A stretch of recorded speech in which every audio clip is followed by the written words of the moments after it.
amongst destiny's throes. Which is the right path that I value more? My tinkerer's tools or my magical form? In the danger, don't know what comes next. Weaving my way with each step. On the path we wander through shadow and light, marching through valleys deep and wide, carving our fate and finding our home in this world unknown. Tracker of wolf folk, cursed with a plight, to embrace the darkness or chase the moonlight. Loyalty binds me to all I hold dear. Eager to help, I'll embrace every fear. In the danger, don't know what comes next. Weaving my way with each step. On the path we wander through shadow and light, marching through valleys deep and wide, carving our fate and finding our home in this world unknown.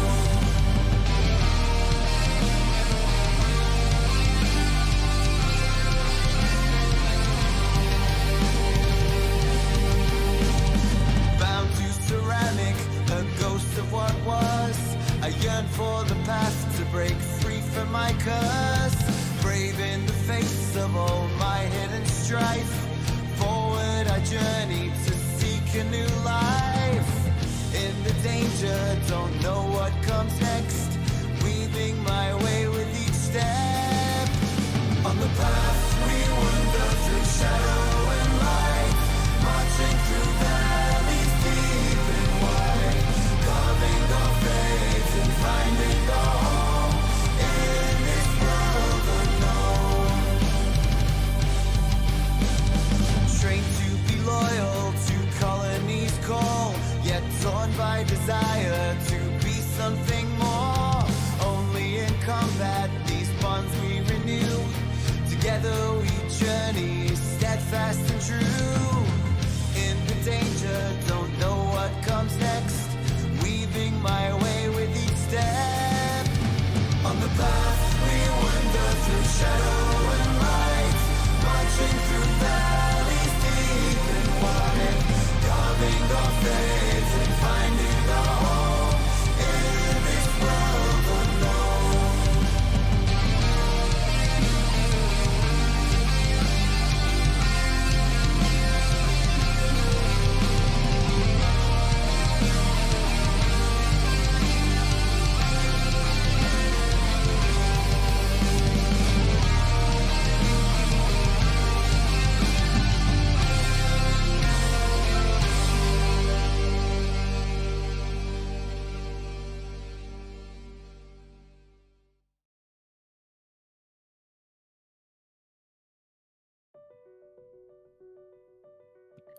All right, everybody, welcome to episode 11 of Silver Shadows Trail of Echoes. That theme song fucking slaps every single time I listen to it. So today it follows right after, like, everything is happening canonically, I guess, timeline-wise. So don't worry about yesterday's game because we had to postpone that one. So the events of yesterday's game have happened, but we won't see it until later. So for some people that may have been like not caught up completely, and that's perfectly fine, the world is getting really out of hand. It's getting extra magical everywhere, like almost Saturday morning cartoon magical everywhere. And also huge monsters have begun appearing all over the world. These monsters can be made up of just ancient ships, like held together by this like real, like almost like a symbiote, but like what if a symbiote was also like almost tumors, like black masses of flesh? And like they corrupt everything. They've corrupted animals, and they've corrupted and they corrupt magic explicitly. Just magic gets corrupted and turned into like weird physical forms of giant monsters. We've seen this happen all over the world. except for Dyad. Dyad has been spared of it, and we're not sure why yet. But so 4 of the crew members went missing. There was Tarkus, Royce, Valentina, and Midnight went missing completely. We've recently discovered that they are in Tirloa, doing something called Walking the Path, which has their full time. They are stuck there. They cannot leave that path for a little while. But for the most part, they're safe. We have gotten news that Royce doesn't have a body anymore, and Tarkus is a real boy now, instead of a robot. So, with that, I'm going to introduce the players for today's game so I can tell everybody what we're doing today. So we've got Senior Officer Catori, played by Kira.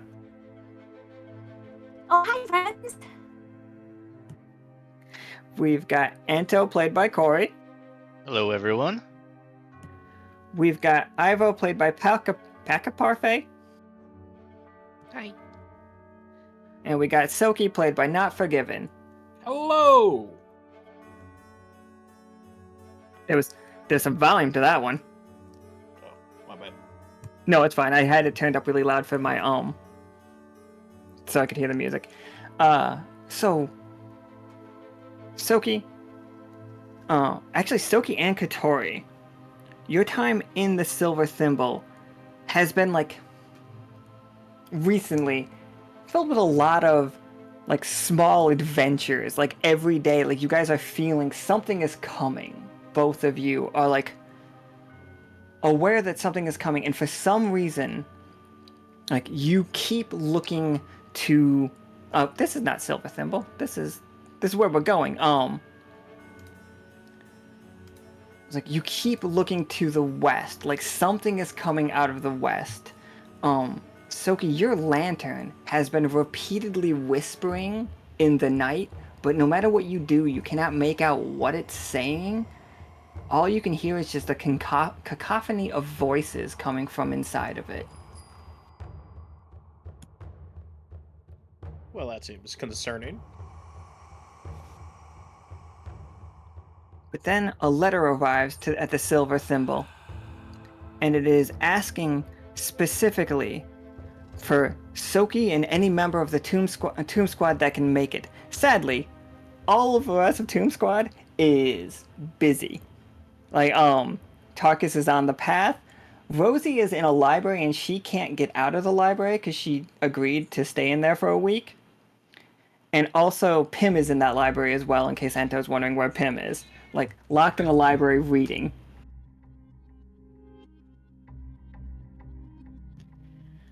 But it says, we're going to need any of Tomb Squad. If Tomb Squad is not available, then we need muscles.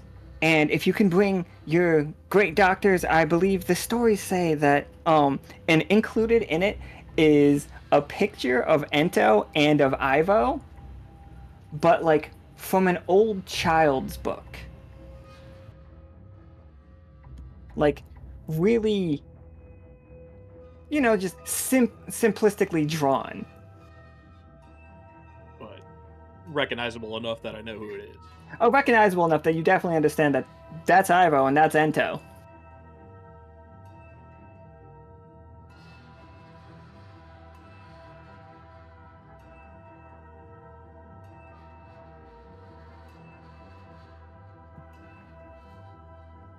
But yeah, and we can just get right into it. We don't need like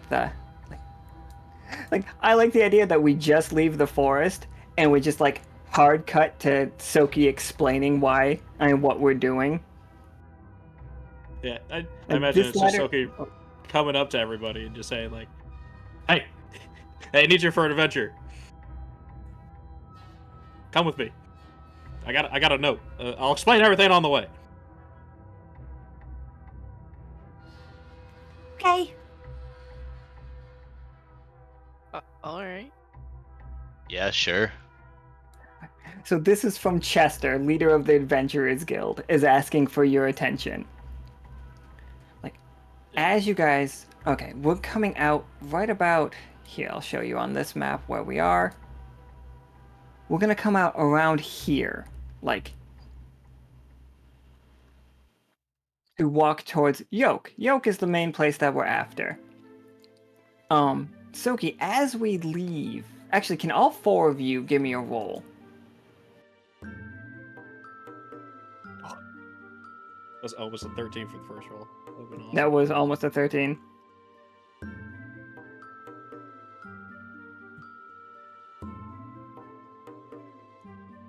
Okay, yeah, I mean, with those successes, yeah, 4 successes in a row. Okay. Alright, so here's what's up. You guys feel a massive surge of magic, like, all around you. Tsoki, your lantern is glowing bright green, like ghostly flames. There is something to the north. We know that this is where Tomb Squad's tower is, for when they run. Like, they have a tower. It's up there. Like, there is something huge and radiating up there. It's giving off a lot of anomalous energy to you, Catori. Like, you are feeling like the reality is fraying up there dangerously. Ento and Ivo, you both get the feeling. How would I tell you guys this? Just immediately. Something feels like really off. Like somebody's been splicing magic together. Like the air tastes weird. It feels weird. Oh, you know what? It's probably the easiest to show you is you guys get like a little pull to the north. And let me just move you guys here. This is what you're seeing.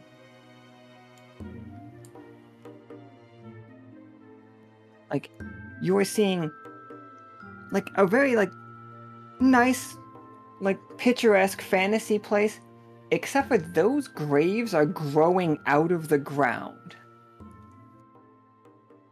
They don't normally do that. They don't normally grow out of the ground. Graves are not naturally occurring things, except for right here, right now.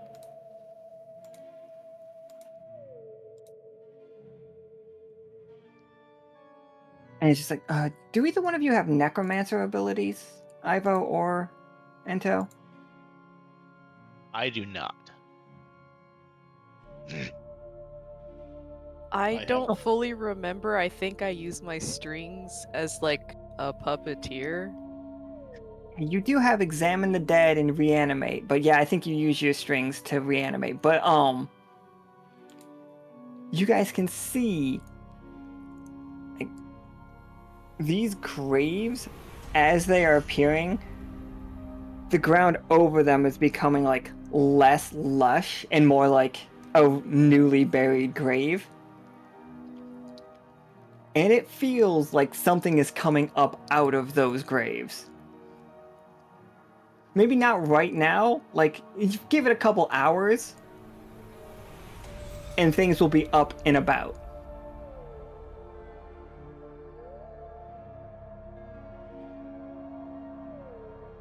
So, like, the magic kind of feels like death, is what you're saying? The magic feels like, like death, but something's wrong with it. Death is a natural thing.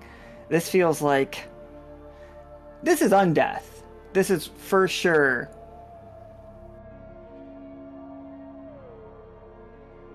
Like, also, it's coming from... Oh, that explains it really well. Oh, that solves it everything for me. Ento, you feel like that feeling that you guys had in the cemetery. Like when you guys were walking around the cemetery, you like were fighting creatures there. You get the feeling that this area is close to the same as the cemetery. In Ivo, you feel like there's something coming from further west, almost like a breeze, and on that breeze, it's carrying it's carrying death magic, and like that, every time the breeze catches you, Tsoki's lantern flares up each time. And I think because you have Speak with the Dead, Ivo, you can also hear the voices, but there's just a cacophony of noise. Instead of like somebody speaking plainly, it just sounds like a million voices crying.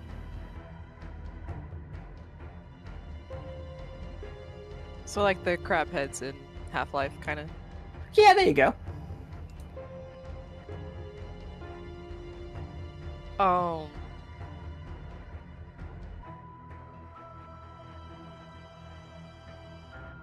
Can I tell everyone like, hey? Oh yeah, absolutely. All right.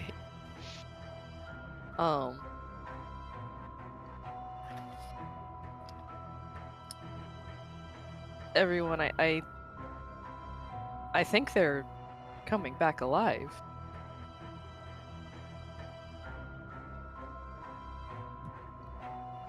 I can hear them. Okay, go ahead. Yeah, that normally doesn't happen either. Oh, so you could hear them too? The voices?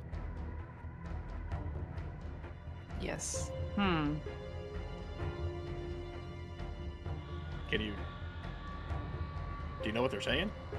I can't make out any words. There's too many of them. I see.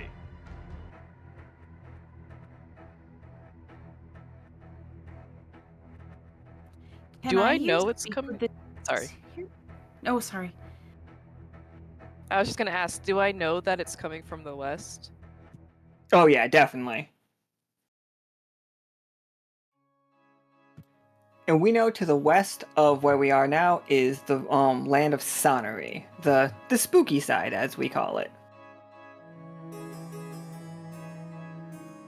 Can I use Speak with the Trees here to like I think I can get warnings to have the trees watch absolutely. over the party? Okay. I would like to do that. So you're gonna go up to this tree in the middle here and just like ask it what's up? Yes, please. You like the leaves all kind of like turn to you like you're the sun for a moment. Like you clearly have their attention, and then you just hear oh god. Oh. As the trees are terrified of the undead. That's fair. Can they give me more information than that? It's like these are new, these are wrong, these are new, these are wrong. What's coming out of that tombstone? What's going on? It's like, oh hi, you can talk to me. That's great. I'm a little bit worried. Those things are really close to my roots. Oh yeah, it did cut out in stream probably.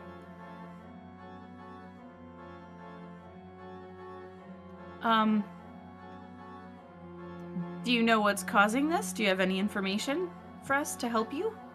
There's a really gross wind coming from the west.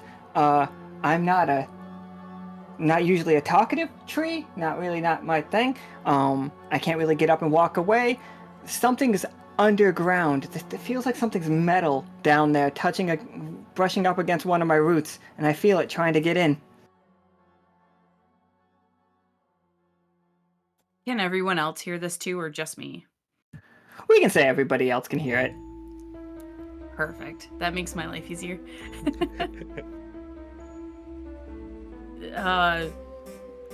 Well, that's an interesting development. Does it feel sharp or cold, or what does it feel like? How do I explain what a tree feels? It's like a woodpecker. Like not a woodpecker, like a worm trying to burrow itself into me.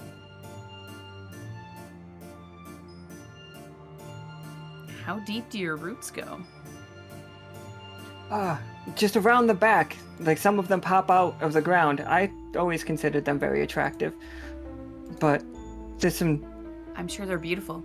I think my roots are just gorgeous. Thank you.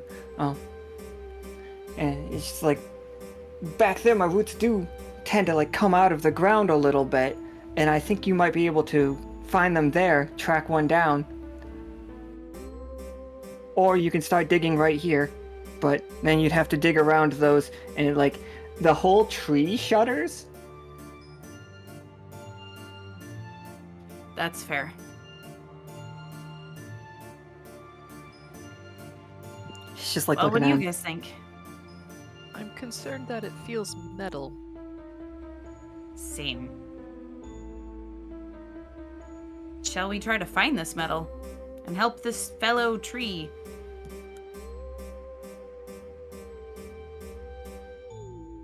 Trying to figure out what is growing, or I guess what's coming out of the graves. Oh yeah. So you can go up to the graves, and like some of one of them, this one over here, the most like not freshest, the oldest, I think you might say, like here, is almost swampy on top, almost like wet.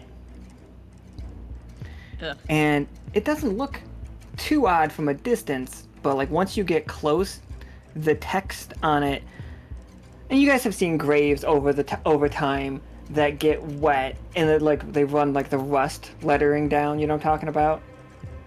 Yeah. Or like maybe not rust, but just erosion. It looks like that on the words of it, but it's thick black sludge.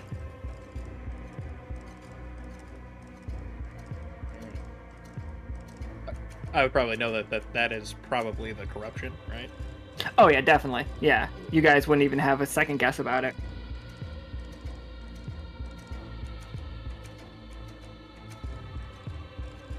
Well, team, it looks like we have a much bigger problem here. No joke. Indeed. I'm sure if we find out what's wrong here, we can figure out this weird, almost magic set in the air.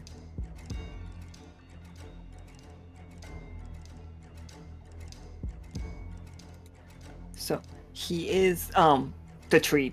I don't think the tree has a gender, but I'm gonna call him he anyway. He prefers he him. Is pointing, like moves its leaves to point at like a deeper part of like a forest, and you guys can see the graves growing back there as well. And he's just like, follow that path and you will find my roots, and help, something is digging even now.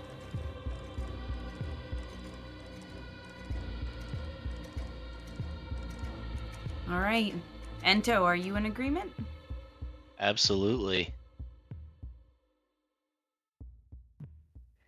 This one is not even me surprising you guys with anything. As you guys approach like where the tree has pointed out, you see like multiple skeletons, 5 of them, like standing at their at graves. That clearly they have just pulled themselves out of them. Like they are covered in dirt and they are covered in corruption. One of them is fucking a lot bigger than the others and is carrying a huge axe. And they are each standing at their graves. The second they see you, like Tsoki, your lantern flames up, almost like it's the whole thing is on fire. Like instead of just like fire inside, like the whole thing is like a bonfire. Does it transform into the scythe again? It transforms into the scythe for sure. Hell yeah.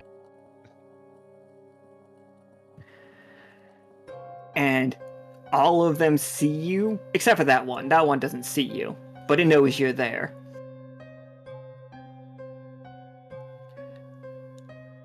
And this one like raises his axe and just charges towards Tsoki with like no self-concern. Like it's not concerned about how strong you guys look. It is just rushing you. Did I forget to turn on my dice options? I was gonna say, do you have 3D dice on? I do. Uh-oh. I rolled a 10 though, so let me refresh. So Tsoki, you got to give this thing a tough choice. It wants, with all of its power, to bury this axe in your shoulder. Like, it wants to take your right arm clean off. It's not going to, but it will do 4 damage if it hits you with this. What does it have? Like, what is it? What do I have to agree to for it to deal its 4 damage?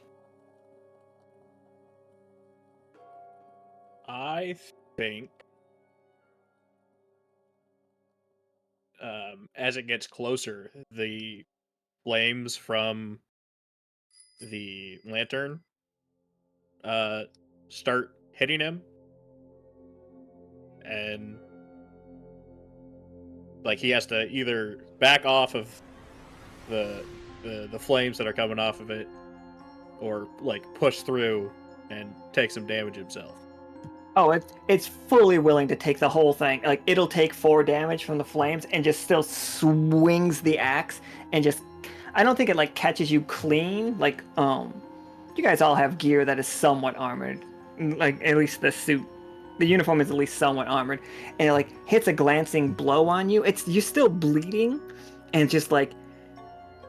They are screaming, like all of them are like chittering, laughing. Like the skull heads just like clack, clack, clack, clack, clack, clack, clack, clack, clack. As you can see in their open graves, you can see like a swamp of corruption down there. Like specifically this guy's is like you can see a casket just kind of floating in black liquid. But yeah, anybody can go whenever they want now. The fight has begun. They are going to charge all of you. Each one is going to be after... Well... You can each pick a target. They'll come for you.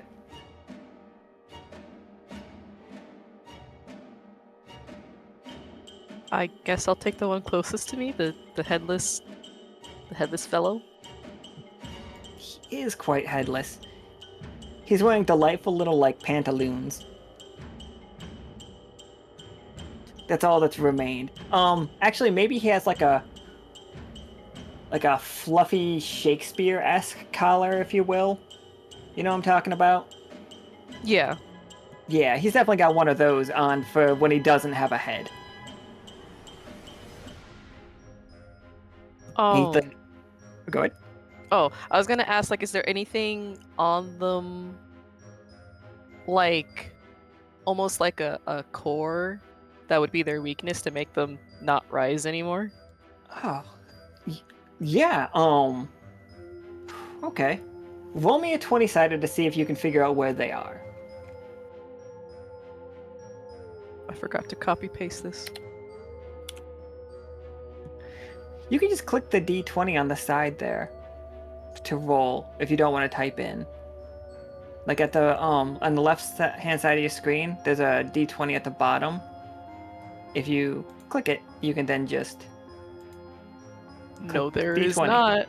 No? Well, fuck, I don't know. That's me rolling a 13, don't worry about that. See, now I'm confused.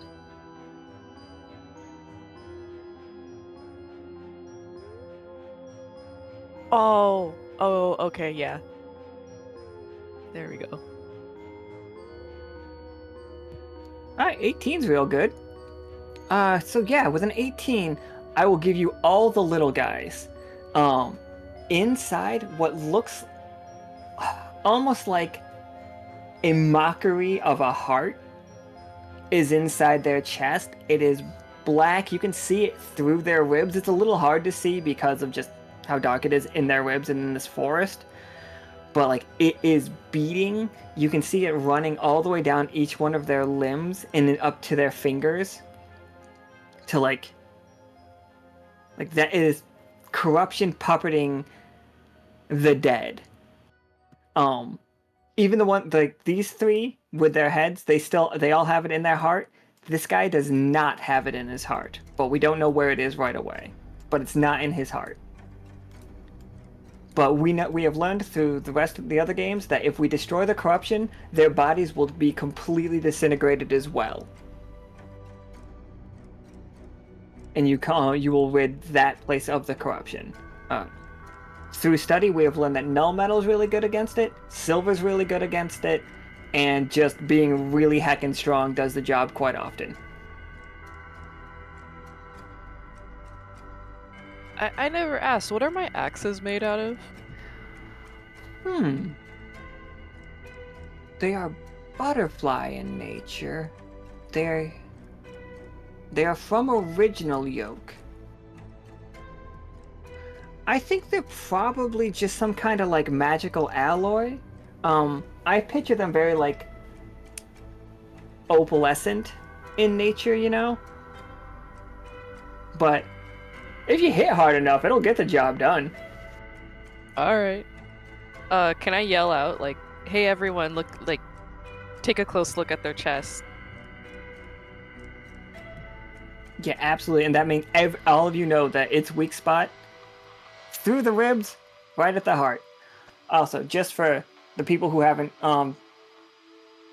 played that much, we have learned that if you want to keep the monster parts, because the second half of this arc is going to be about like putting together these monster parts into weapons and unusable items, you have to cut them off before you kill them. So like say you wanted a skeleton arm to take home, you'd have to cut that arm off and then destroy the chest, because the rest of it will just turn to powder. But anything you cut off, you get to keep. I'm not saying keep the skeletons, I'm just saying for the rest of this game.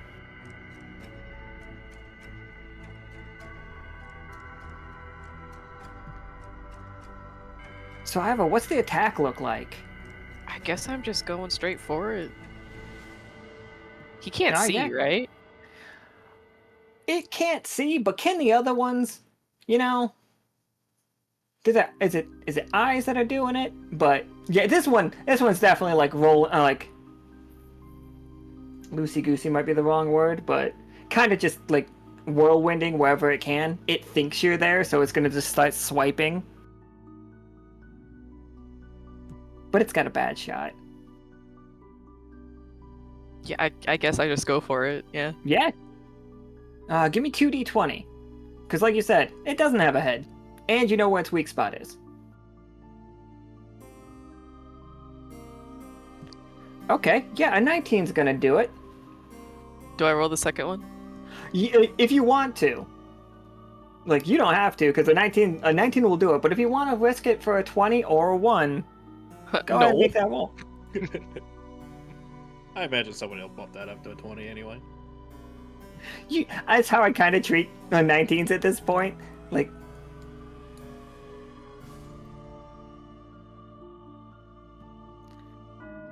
Ivo, what's it look like for you to completely destroy the corruption in this thing? Like, you can bury that, like, you can go right between the ribs, or you can break the ribs, or you can just turn this whole thing to powder with a 20. Like, I want to be gruesome. I want it to, like, go right through the ribs. Straight into, like, their heart. But, like, it's gross. just Splatters. Ah, nice. Kind of So, like, you know the Forge and Fire, like, the fake bodies they use? Test blades? Yeah. All right. That. It's like a satisfying crunch. Like, it just like goes right through it. You see the ribs start splitting as you bury the axe right into its heart. A couple beats go by with the axe wrapped around, the heart wrapped around the axe blade, and then like he falls to his knees, and then just like starts endgaming all of a sudden, very much just like turning into powder and floating away. As it floats away, you see the whole powder gets caught in like the air and then goes straight back into the grave, like down into the grave, and you see something green down in its grave, and it's just completely full of gross goo. And with a 20, I'll give you a little bit more. You see some roots almost metallic, like reaching into this thing's coffin. Well, shit. All right, well, this guy's dead. Blop. Almost turned off my laptop instead of hitting delete. That would have been fun. I don't think just tapping the button turns it off, but I almost did. I think it puts it to sleep. I would have immediately. I just went blop. Don't worry, this laptop's gonna kill me one day. I'm fine with it. All right. Catori, Tsoki, and Ento. We have 4 remaining skeletons. They are not deterred in the least watching Iroh's gruesome killing for it. And killing of the other one. They are charging at you. They are at the same time scary because they're skeletons, but a little bit comical. You know what I mean? Like, Ento, they don't seem nearly as terrifying as the ones that you saw in the cemetery. They're not as gruesome. They're not like dripping blood. They're not trying to kill you for crying. They are just like aggressively going for you.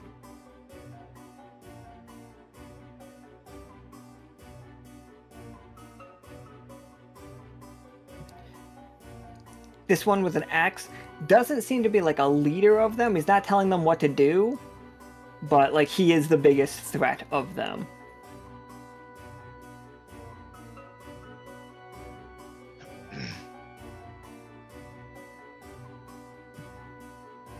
But any of you 3 can do whatever you want right now.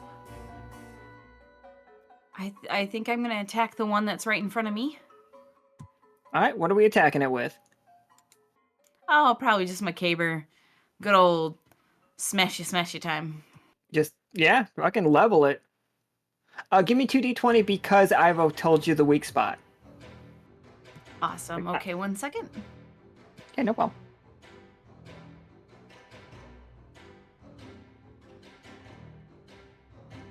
I'm still a weirdo that types everything.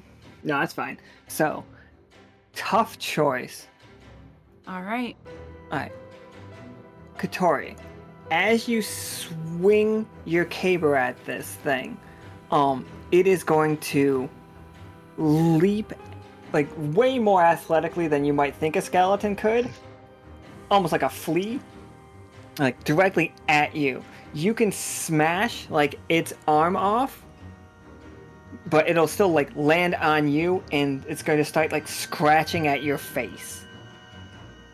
Or you could swing even harder and take the whole like hit him and like knock him back, but you hit a one of the tombstones while you do it.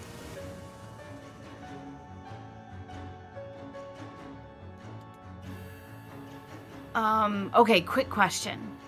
Originally, if this were a success, I was going to aim to decapitate him before I kill him. Because I Okay. want to keep the skull. Because Alright. I think that'd be metal. So, if I'm swinging at his head, how would that change things? You could, so your tough choice is now you could take that head clean off and alright,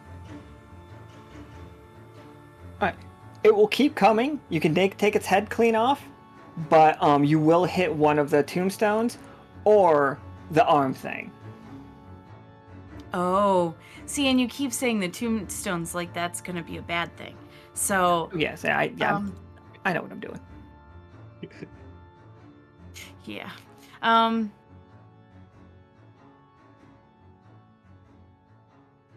But bad things are always good things, you know? Yeah, I'm gonna say fuck it, we ball. Because, I've played with Valentina too much, so fuck it, we ball. I would like to decapitate him and smash a tombstone. That is my, thank you. That is my choice. Like you struck oil, Catori, a geyser of corrupted magic comes flooding out of the tombstone that you hit. Like once you take the top of it off. Can everybody roll me 1d20 to dodge out of the way of it raining this oily corruption?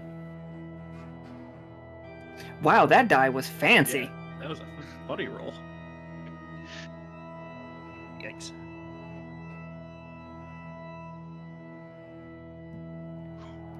What are these dice today? They're just like really on an adventure. Alright, so add to our collection, like, skull, pristine, like it's been knocked off very cleanly, very nicely, didn't break it or anything. Skull rolling on the ground over there. So, adventure. Catori. This corruption, this like, it's so hot. Like as it hits the ground, it scalds. Like all around you, and like it hits, some of it splashes on you, and you can. Oh no, it's just gonna straight up do it. It's gonna hit you for 4 HP and 4 AP damage. Like, you can wipe it off immediately. Where you don't have to worry about Catori becoming corrupted. All of you guys, when I hit you with the corruption, have the, like, you're stronger than everything else we're seeing get it. So like, you guys have resistances, you have your own magic to push back against it. Like, if it touches you, it's not game over. If it kills you, then we need to worry.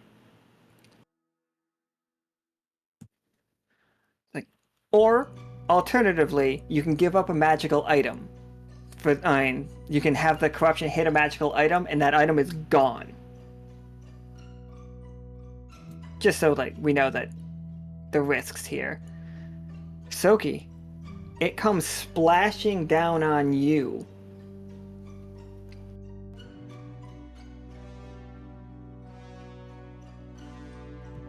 Oh, the skull definitely spins exactly like that die. Exactly like Corey's die. Like, just spinning in the corner over there. Tsoki, it splashes down on you, and like, it's gonna hit your rock. No. It's aiming right for your rock. It's coming right down on your rock. Good thing it's just a completely normal rock. Good thing it's a completely normal rock. Now, I'm gonna ask you, do you protect the rock, or do you let the rock take the hit?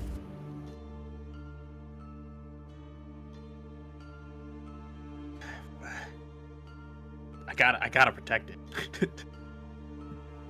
I just gotta.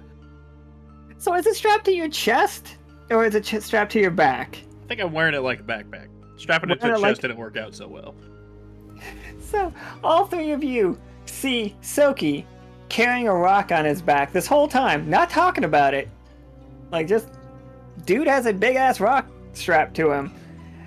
And in the time when a huge geyser of corrupted magic comes out, instead of, like, turtling up, he just turns around and takes it. Tsoki, your eyes blast green for a second. And just like fiery green, and like you take 4 AP, 4 HP, but like the voices start calming down, like to the point where you can you can start making out the words as it's just spread, grow, spread, grow, spread, grow.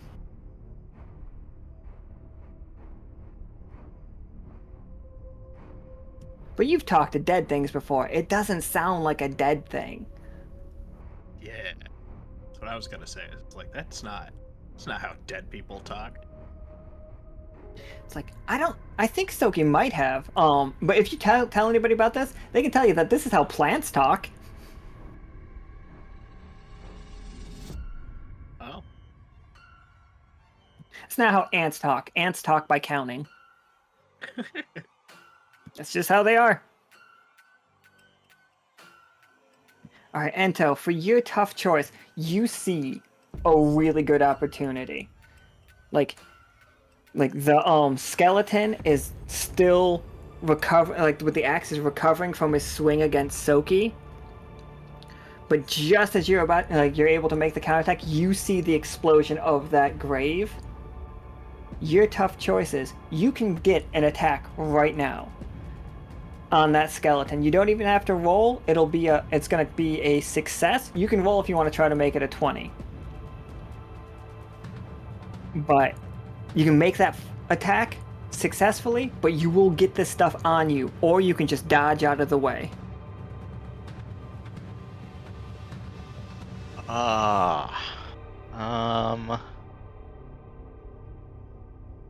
If I get the stuff on me, do I get the same choice of AP HD damage or lose a magic item, or is it just gonna damage? Okay. You totally give up a magic item if you want. I'll give. You know, I'm gonna take the opportunity and lose a magical item. What did the corruption get on? It got on my fork. Oh no! It's a fork. Not the fork. That's the fork that can like heat up or cool down anything. The one that I set the auction on fire with. Absolutely. All right. So yeah, go ahead. If I roll to try to get the 20, if I roll a 1, is that gonna? If you roll a 1, you gotta take the 1. Okay. You know what? I'm gonna risk it for the biscuit. What we like to hear. Okay. 14's good. It was almost at 20 though. Yeah. So what's your attack on this guy look like?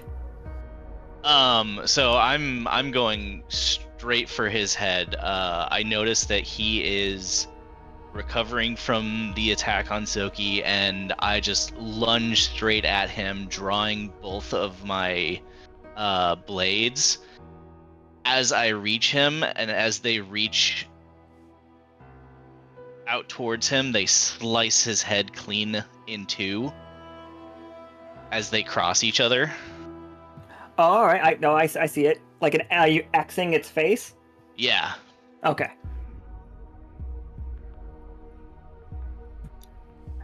And for sure, that's where the corruption had to have been inside this one, right? Like right inside the skull. As you like cut its face, like you see the skull fall away, but replacing it is like a fleshy blob, like moving around and just almost like Resident Evil 4, the Plagas, is that what they're called? Like the weird things that came out of their necks. Imagine like a black serpent is like lashing around, and like it's hurt. It is not enjoying the situation, but yeah, and it's just like it's attacking at everything. I'm gonna roll 1d6. So 1, 2, 3, 1, 2, 3. All right. So 1, 2, 3 is Ivo, you are 1. Catori, you are 2. Tsoki, you are 3. And the other skeletons are 4, 5, and 6. Just one time. All right, so he hit one of his own guys. Oh, he hit the one that Catori knocked its head off. Catori, you see the corruption snake like whipping out, and how do you dodge it? Like, what's it look like for Catori to dodge? Good question, but can I go back for just 2 seconds? I apologize. I had to check my inventory notes real quick. And Ento and Pim might not like me, they might not care, but can I have the corruption hit a magical item? You sure can. Can I have it hit the Warbletinger quote-unquote luck statue? Oh my god. Because fuck that thing. Fuck that thing. There's a goddess in... Yeah, 1000% yes. Fuck that thing. Yes, yes. But I think dodging, I think she just like kind of tuck and rolls. But it's probably not graceful because she's like all the shit's happening at once. So it's kind of like a muddy tuck and roll. Yeah, okay. for sure. You see the corruption hit that statue. Ento, something screams in your like native language, just like fuck. And then that statue it starts sinking into the ground, like slowly pulsing green, and then it's like quicksand and out of here. And every time anybody tries to go for it, like that's where the snake eel whip situation keeps like hitting, and you guys keep going for it, but you can't make it, and now it's in the ground, and it's gone. I know where it went, but it's gone. That's not gonna come that back to thing. haunt us. It might, Probably yeah, not but fuck that us. thing. When the eel hits the skeleton instead, you see it just like latch on, and the bones start breaking, and the corruption gets sucked into it, and it just consumes itself and grows a little bit bigger. Or that consumes one of the skeletons and grows a bit bigger. Again, it doesn't have a head now. Its head is just a snake. One second, let me show you guys the corrupted fork, because it's wild that I have this as a token. The fork grows like weird little skeletal insect wings and begins flying.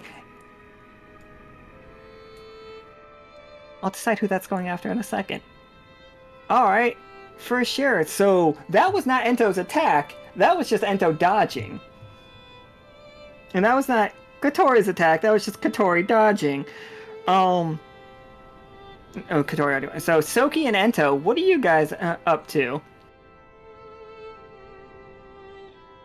I think as I get hit by this corruption, and the green starts flowing out of my eyes, and I just start leaking the magic, I guess.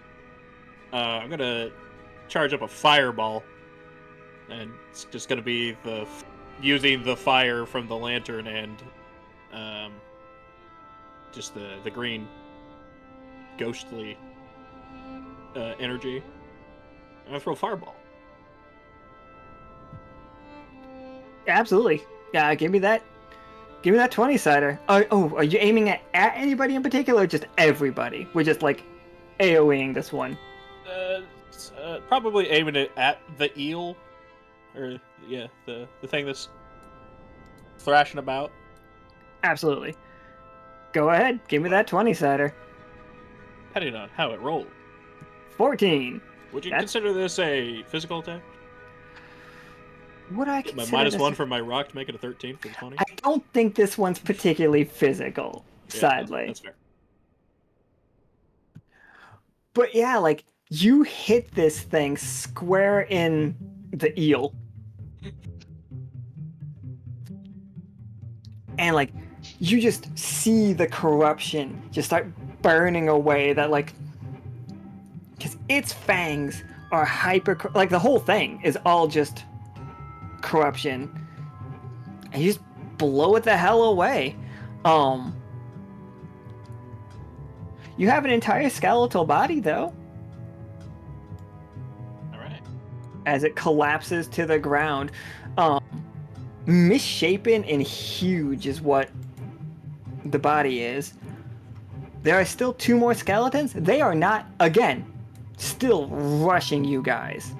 Also, there's a fork that suddenly grew wings and is red hot, for the record. Even at a distance, you can feel the fact that this thing is like a temperature you don't want to touch. Yeah, production value.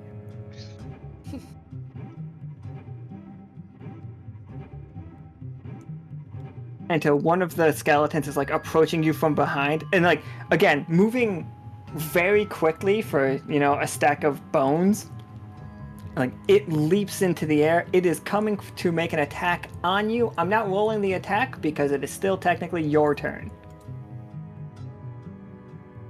Alrighty. Well, then I'm just gonna aim a shot right at the heart as he's coming down. Like, I'm just gonna simply extend my blade and let his momentum catch on the blade. Absolutely. Give me that 20-sider. 2 20-siders, because we know where the weak spot on these guys are. Mm. No! That one's great. I think... Here's what I think happens. I think, like, you do it, like, casually, and it just moves its heart. Like, the heart slides to the other side and just, like, rides your sword all the way to you and just grabs you around the throat. Oh, absolutely, Vala. Effing chat this. That'd be so great. It works on so many levels because the Warbletingers just lost their goddess of luck. This tracks. This tracks. Like, the goddess of luck is a corrupted being now. Not just yet. She's become it. She's in the middle of it. Don't worry. So as it slides all the way down, like, it wraps both of its hands around your throat and just starts squeezing and starts headbutting at the same time. Like, it has your sword tangled up in its rib cage. It has your throat held incredibly tightly as, like, its bony fingers are digging in, and, like, as soon as, like, you turn to, like, look at it fully, it headbutts you in the nose, breaking your nose. And just, like, this is 8 damage. Oh god. Ouch. And it's just like, and now it has Ento pinned to the ground. Like, your other sword's still in your hand. Like, the sword in your left hand is probably still there. Now we can go. Oh wait, I've gotta go. The fork. The fork is gonna fly right at Tsoki. It misses completely though, Tsoki. Don't worry. It flies right past you. It sticks itself like it's coming for you like a Has anybody else played Valheim? Yep. Do you know the mosquitoes in Valheim? Yep. Yeah, that. It's coming at you like that. Like, it's just a dash attack that it's gonna try to, like, plant itself in your face. It's specifically aiming for your eyes. I think I'm just gonna, like, do a spin and try to hit it with the rock on my back. Oh, nice. It works perfectly, too.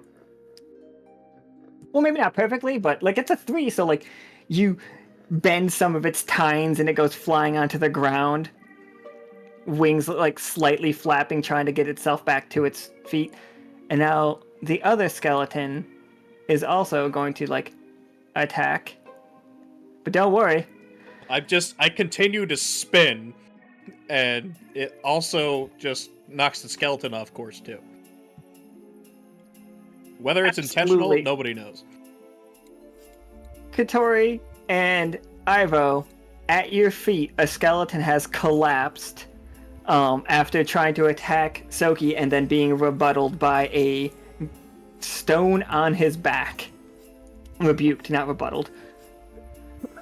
Also, there's a fork that seems like it's setting the ground on fire a little bit. Oh, and Ento is on the ground pinned and getting headbutted repeatedly by a skeleton. Can I provoke Absolutely. the thing that's okay? Or can I use whirlwind instead? That Maybe like sounds great too. She tucked and rolled like closer, more into the fray when she was getting away from the ruckus, in which she now completely regrets making the choice she made. Anyway, I will roll what, 1d20? Sure. Or 2 still. 2 still. Yeah, still a 2.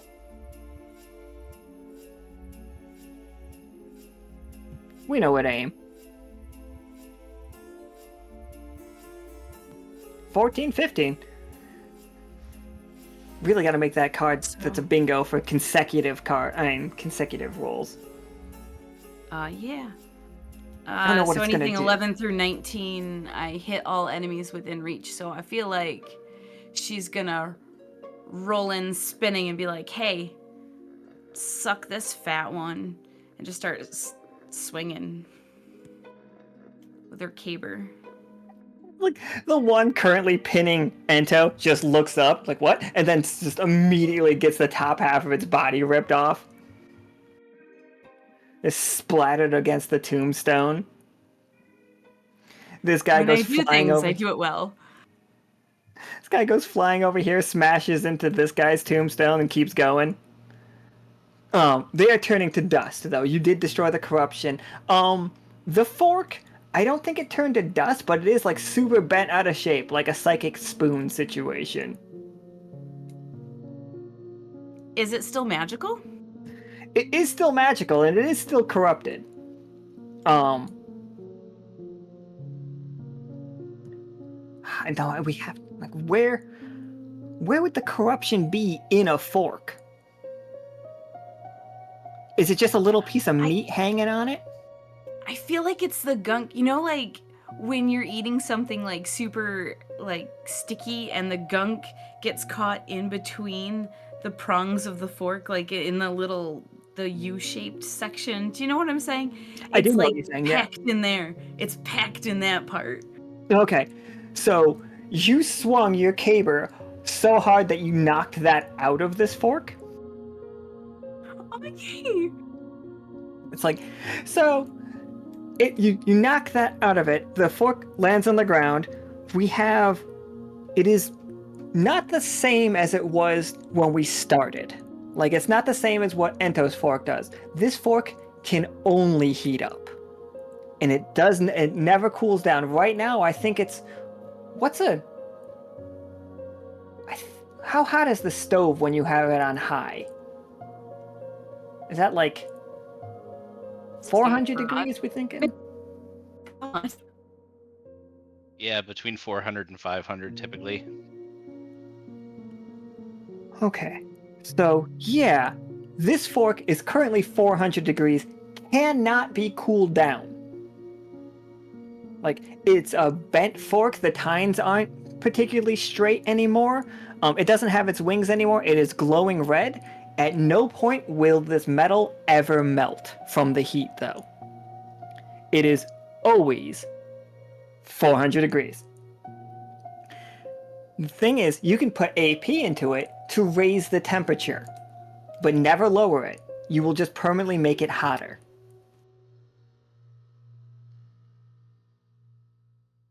But how could Ento handle it again?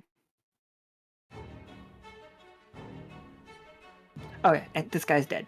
Bloop. I'm gonna throw him back here. He's dead. How you doing, Ento?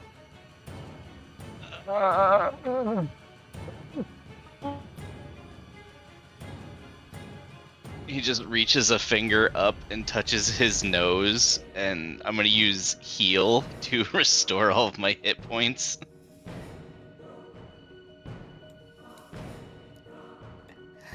But his nose is like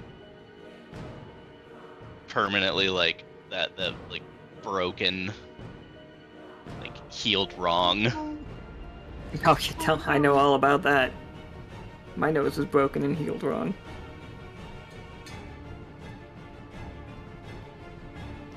So, yeah, this is where we find ourselves in this grave. There are 5 open graves, for the record. Each one of them came out of a fully open grave. Not like there's not like mounds of dirt anywhere, which is kind of weird. But each one of them has sludge at the bottom of it. The one that Ivo is closest to does have like something green in it, and we can see the we can see roots that are almost metallic in those graves. Did the geyser stop? Oh yeah, I think it was just like a quick psh, and then it went away. Okay. I don't think it's still sprinkling it. It is like it did get all over the place though. Like a lot of these other tombstones that don't have open graves are now covered in it. Some places where it landed, there's almost like a vague green. There is a vague green fire. Can we collect some of it, like some samples to take back and research? Absolutely. We do have a hard time collecting samples of corruption, but what are you storing them in? Does Ento have any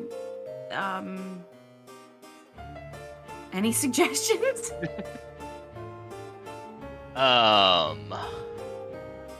So Ento probably has like a couple like vials, like empty vials on him. And he pulls out a couple and he's like, "Yeah, we can try these." Yeah. So, I'm not gonna make you roll to like scoop up the corruption. I think we're beyond that. This like as you like do the vial thing, you notice that this corruption does not match 1-to-1 what we've all seen. Like we've seen corruption specifically from Tier Loa. The corruption in Tier Loa is thick, viscous, almost like tree sap, but gross. Smells of death. Well, it smells really bad. It doesn't smell necessarily of death. This is much thinner, Ento, and you can, like, just looking through it,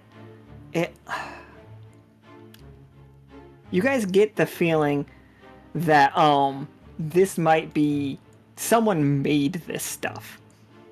It feels very synthetic. What the hell? That's messed up. So now we got a guy trying to recreate corruption and What a douche. cheap knockoff of.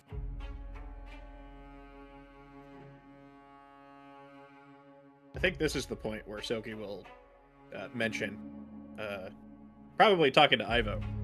I think I made out what those voices were saying there in the middle of that. They're just repeating the same thing over and over again. Just grow and expand, eat, grow. Doesn't sound like any ghost I've ever heard.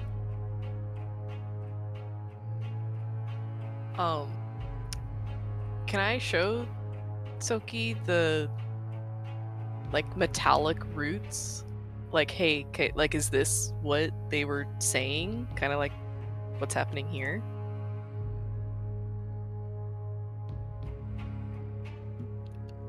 Oh, absolutely, you can show him. Like, let me move the fork. Phew.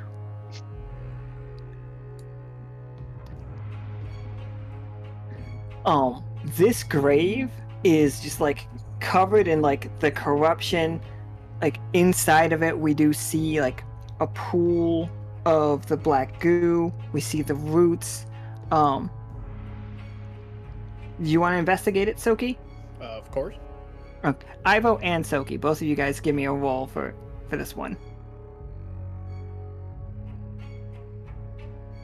Ew. A fucking nat 20. Is that 2 nat 20s? Oh my god, you guys! That's... Oh, wow, I wish we had spent those on something cooler. I gotta make this cooler now. No pressure. No pressure. No pressure. Oh, God. Fuck. Alright. Alright. All the pressure. Right. Yeah, Alright. cheers, bud. Literally, this was just gonna be like, hey, here's a hint. Alright, so firstly, immediately, Tsoki, you see the name on the tombstone. Do you know the name on the tombstone for the headless skeleton? Yeah, is it York? It's definitely York. Yeah. inside this is you guys can see that it looks like the weir. And if you guys aren't familiar with the weir, let me fill you in. The weir is a giant mechanical looking tree. We have not been to it in character yet. We have only seen it and heard about it.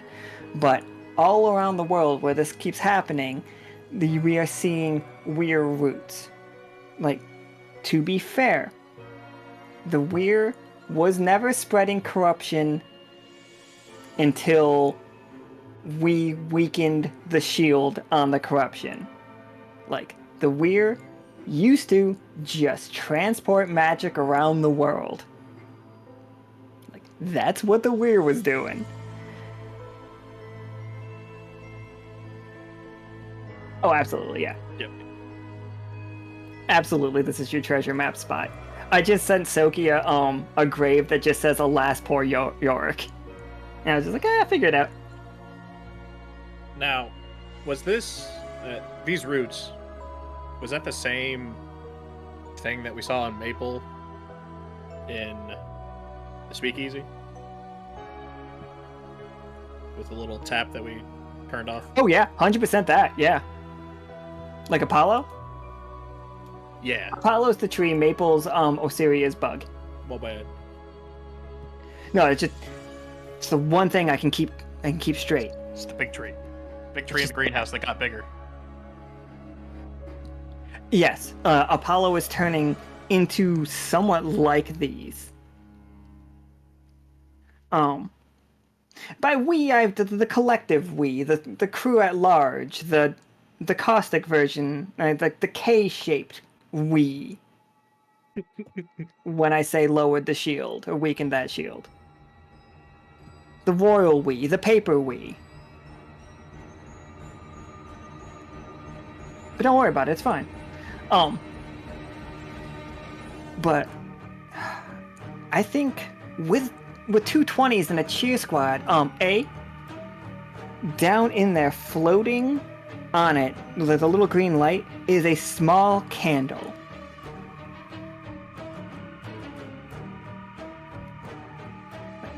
Inside of there is a skull with a candle in its eye socket. And like, you guys can get that up with a 20. You guys get it up perfectly easily, but I'm thinking that we gotta like pretend for a second we're playing the crane game like it's hard. But you guys get it right up and out, and it's like the candle is already lit. It has a green flame on it. This, Tsoki, you feel safer the second you hold this skull. Like, it has no bottom jaw attached to it. It is vaguely a green color, the whole skull. The candle appears to be growing out from the inside of it. And it has no like wax pool. Like the candle has clearly been lit, and it might have been lit forever for all you know, but it is not draining down. This, because you're you, if you carry this skull around, it will not set anything on fire. You can keep it in your pack. It will burn ghosts though, so be careful. You can, once a game, call upon this and it will flame out and prevent all damage from one attack. And it doesn't even have to be on you, doesn't have to be on your party member. You can stop one thing from hurting. Like, as they are about to take that hit, they turn into a ghost and the attack goes right through them. Hell yeah.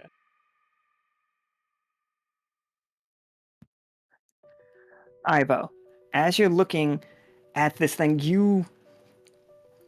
there's a couple things that might be alarming in these roots. We have reports on what some of the roots look like, and I think we're gonna need Ento and Catori over there too. Like all four of you, like looking at this thing, so I can make the 20s make sense. Firstly,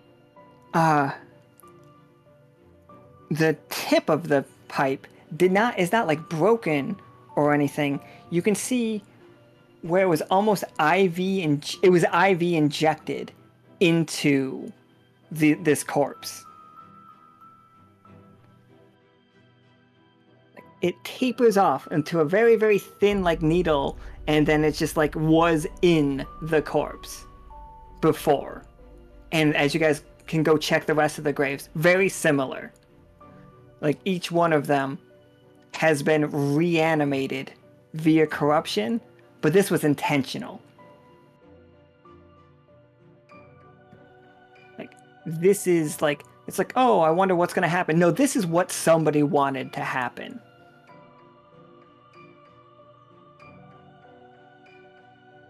You said the needle's still there? Oh yeah, the needle's still down there. Is there any benefit to taking it? Sure, yeah, absolutely. Grab it up. You guys got 20s? It is an unknown metal. It's kind of brassy, kind of coppery. Incredibly thin, incredibly sharp, but very, very, very hard. Like, even though it's one of the thinnest needles you've ever seen, even Catori would have to like hork it to bend this. You know what I mean? Like it's just there. Also the roots. So how are we gonna like I've got a bunch of information that I really want to give you guys, but I need to know how we figure this out. Are we digging up these roots? The weird roots? Like are we digging up around it? Like because like you see the tree's roots back here too. And the tree's roots have one of these syringes slowly growing into it. Much bigger, but like the same concept. Like it hasn't gotten deep enough to start injecting into it, but it's trying.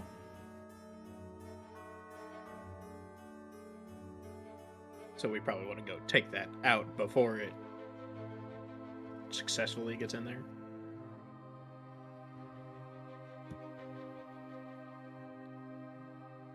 I mean, unless we just want to see what happens. It's completely up to you guys. Well. I fucking just... Yeah, alright, let's rock. Here we go.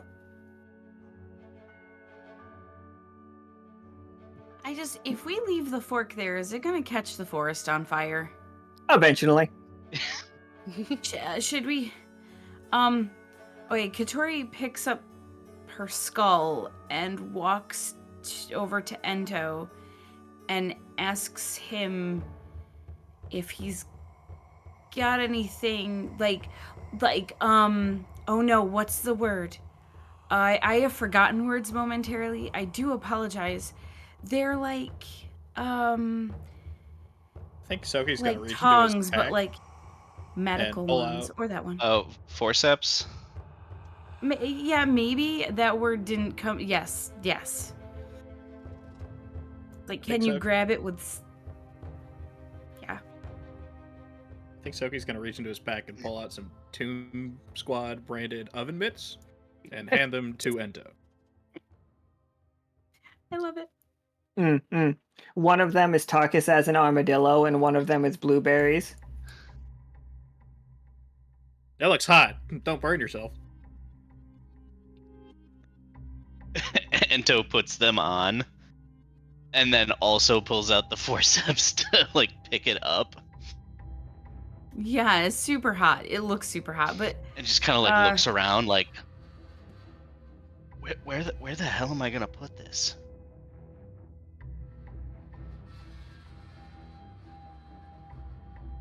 got like a bedpan in your bag as well.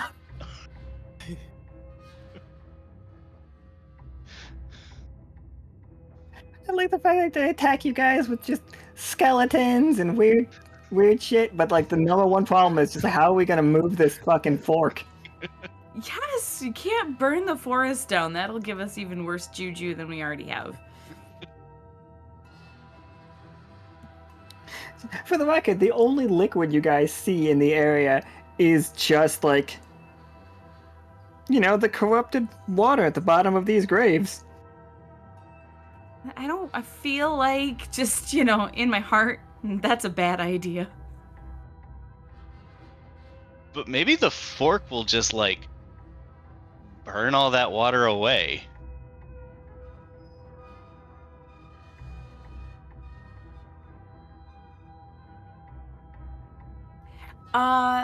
The oven mitts. Can we just slide the fork inside one of the oven mitts to, like, insulate it? Oh, And for just, sure. Give it a sheath. Like, yes! And then just, like, Ento can just buckle it to his belt and it just jingles around in there until he needs to huck it at somebody. Whatever you do, don't reach into the oven mitt without an oven No! mitt. He has to use the forceps are housed in the other oven mitt, which now he just needs to have equipped on him at all times. I get the feeling like Ento's got the most complicated inventory management system of any game. Oh no! I've got a weapon, it's really strong, it might look a little silly, and I know it's in an oven mitt, but let me put on my other oven mitt. I know that oven mitt looks like a raccoon. It's adorable. I feel like that the method of using that weapon alone is enough to add like a confusion element. Like an additional element to the attack that maybe makes the bad guy pause and go, "What the fuck?" Oh, guarantee if you give him take enough anything time to huck it. sentient with this, it's just gonna be like, what the fuck? Like, Yeah. you see Ento in, like, one of those classic fencing poses, but he's got 2 oven mitts on and a glowing hot fork that looks all jacked up in a pair of forceps. It's just like I want the weapon design so bad. I mean, now you have it, so you're welcome. I don't. Thank you guys. It's just like we're gonna take it back. We're gonna attach a hilt to this thing. So it's just gonna be fork, bent red hot fork, forceps, then a hilt on the forceps. I am sure that someone could engineer something that turns that into like a pickaxe of some sort. So there you go. I don't know. Oh, I'm here for it. All right. So, Ivo, you see, the roots thicken, like, as they go. And it does, in the distance, you see a tree that looks like... Okay, I'll actually just show you guys, because it's... Like, the trees are it's going from tree to tree. This is maybe like a mile away, so not like super close. But you approach this tree, and it has tombstones growing right out of it. And it's just, it's a very metallic tree in and of itself, wrapped up. It looks like pipes that have turned themselves into a tree, but all of the little branches have like needle sharp spikes on them, and most people would just think, oh, that tree's got thorns, the hella cursed tree, but you can see that those are also syringes, and each one is dripping slowly one of the liquid, and it looks like it has fruit on it. But the closer you get to that fruit, and from a distance, don't worry, you rolled a 20, I'm gonna keep you safe, those fruits are actually like IV bags. Well, that's kind of gross. Really great. Yeah. Did we just ignore the needle that was in the root back? Oh no, absolutely. I'm just like we're not leaving there. That's just at a distance. Okay. We're good. We're good. Okay. We're good. We so can still just take get-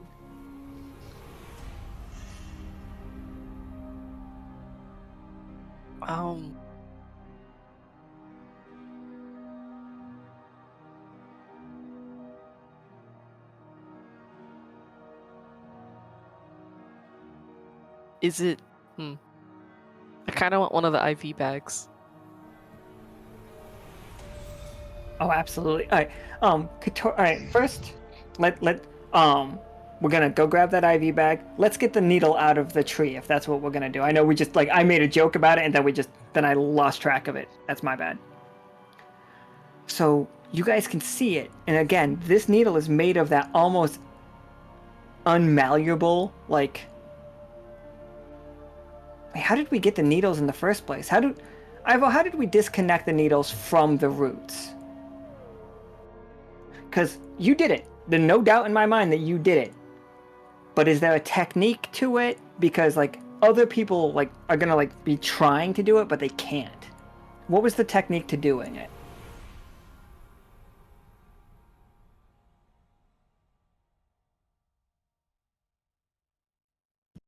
I mean, I guess I've gotten shots and IVs before. You know how they like press on it and then pull it out?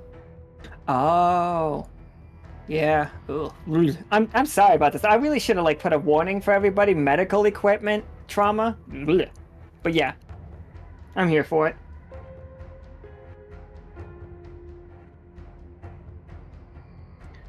So it's just like a technique thing. Oh, for that 20, here's what you know, Ivo. Whoever did this is a doctor.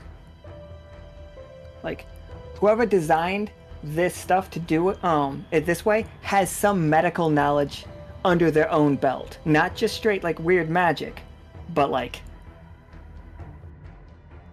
this is some real ass doctor and ass doctor.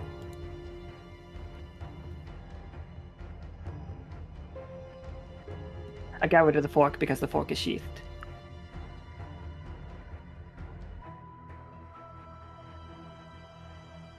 But yeah, showing that technique to Catori, you are able to like it takes a lot because you're pressing on a tree, and this is a big ass needle, but you are able to disconnect it without getting any corruption on you guys. It does still like leak out a little bit of the much thinner corruption, but yeah, you have freed the tree from the weird piercing pain that it's been feeling.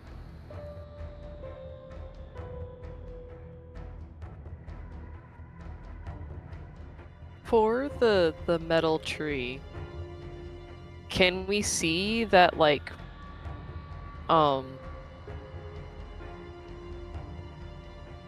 it's like kind of reaching out towards other trees already injecting it, or like did someone have to physically inject it? It's not the tree doing it.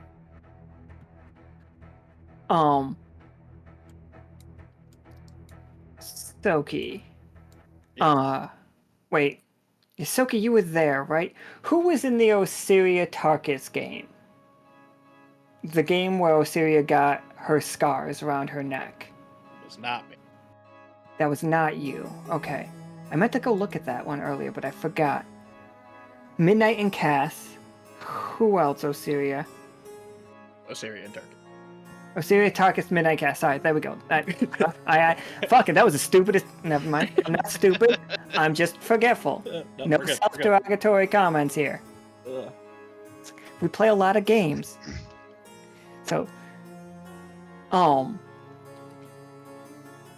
so you wouldn't know.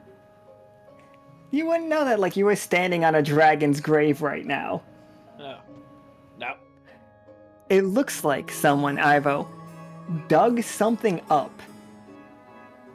Like, the area is a little bit dug up, and you can see all of these, like, IVs apparently are aiming, like, and the tree is growing out. Somebody put this tree here on purpose. This tree is reaching out, trying to connect to other trees, but that doesn't seem to be the main point.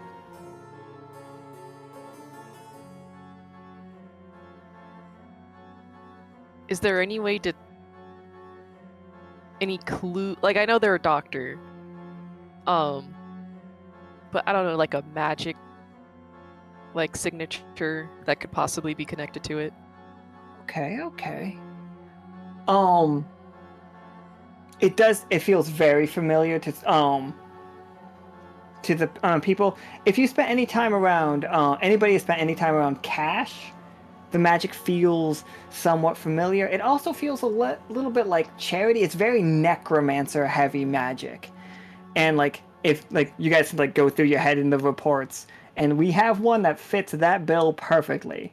A doctor named Dr. Myers from Sonnery. Uh, Oh yeah, Ento, you met Dr. Myers. yeah, I think a few times. He's a good guy.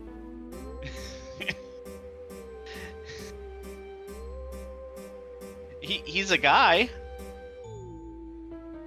He's a guy that he has been playing with reanimating the dead a lot, but he doesn't want to put people back in the dead.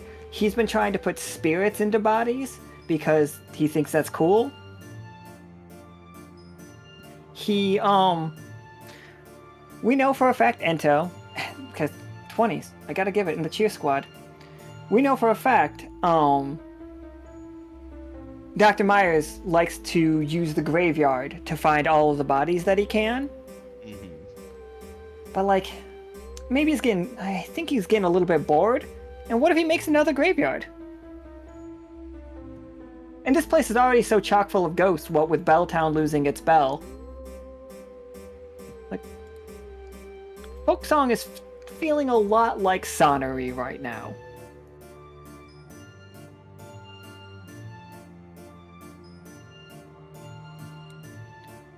Oh, and this is the last of that 20, the residual 20 I'm gonna give you guys. Like, and so you guys are not gonna get ambushed. But there is something, like you guys can see, Tsoki, you start glowing bright green again. Like, your lantern's flaring, giving you like a direction, as you guys see the ground starts bowing upward. Like something is coming up from underneath the ground. The tree is starting to lean to the side a little bit. Ivo, you can definitely grab one of those IV bags. You bet. It's gross. It's thin. It looks like it has tiny little organs floating in it, like little black organs. Like, oh, that kind of looks like a liver. That might be a heart. The bag is about the size of a normal IV bag, because Dr. Myers is the size of a normal person.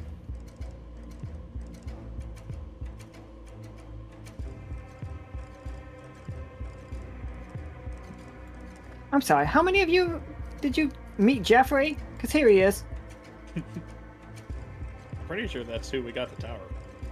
That is who you got the tower from, because Osiria killed him. Yeah. It is a huge undead dragon. It has a massive hole in its chest, like right through its back. It has, like, you can see a heart there, like in that spot. It's just pulsating. It is beating hard. You can see the IV running all through its body, like normal veins, but metallic and it's coppery.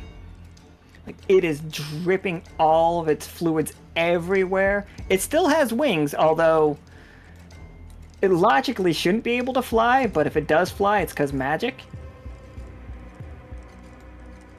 As this thing roars at the sight of Tsoki, just angry fury.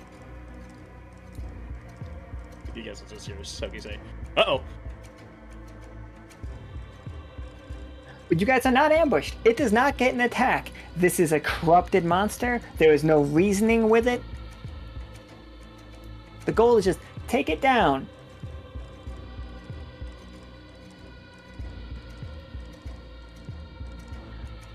All of you guys roll me a 20-sider. I want to do the initiative thing, just so we know like which order we're going, unless you guys want to switch it up yourselves. But yeah, except for with the slash. Oh, nice. Get these low rolls out now, guys. It's just... Oh. Would that count for the bingo? Oh, yeah, for the 20 bingo? For sure, yeah, absolutely. Also, because it's a 20, Ento, you started off with an attack immediately. What's it look like? So how big is this Jeffrey now? He real big. He's too big to probably fit on the map fully. Let me make him to scale. Here we go. Oh God. Even that's still a little bit too small. Okay. All right, so I'm gonna run up to one of his feet and basically just slash at his Achilles tendon. Oh, also, you all recovered 5 HP and 5 AP if you took any damage. Because we played a bingo. Or not forgiven, played a bingo. Yeah, you just cut one of it, like, with a 20, you can take that leg clean off. Or that foot clean off if you want to. Oh yeah, absolutely. So, like, the leg goes flying, and, like, it doesn't even react to it as it's, like, pulling itself out of the ground. Like, you see just, like, a jagged bone as it's, like, and it's just, like, it uses that as, like, it's clearly a little bit off balance, but you have done, how much damage did I say your swords do? Just a second. 3 each. Oh, yeah. Oh, so this is going to be just straight 12. Just, you've done 12 damage to this thing.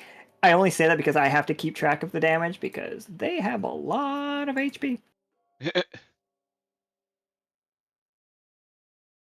All right, so next up is Ivo. All right, Ivo, you are face to face with a giant ass dragon. Not that you're not used to dragons. It's just it's real big and dead. Yeah, you can't talk to this one. Can I see like where it's connected to the IV? Yeah, absolutely. I will give you this one for free without a roll. It has 6 IVs on it. So it has 6 pouches on it. One of them is in its head, one on the like upper part of each limb, one on each wing, and then it has one at the base of its tail. Wait, 1, 2, 3, 4, 5. Yep. Like, and you can see that those are like constantly pumping into it.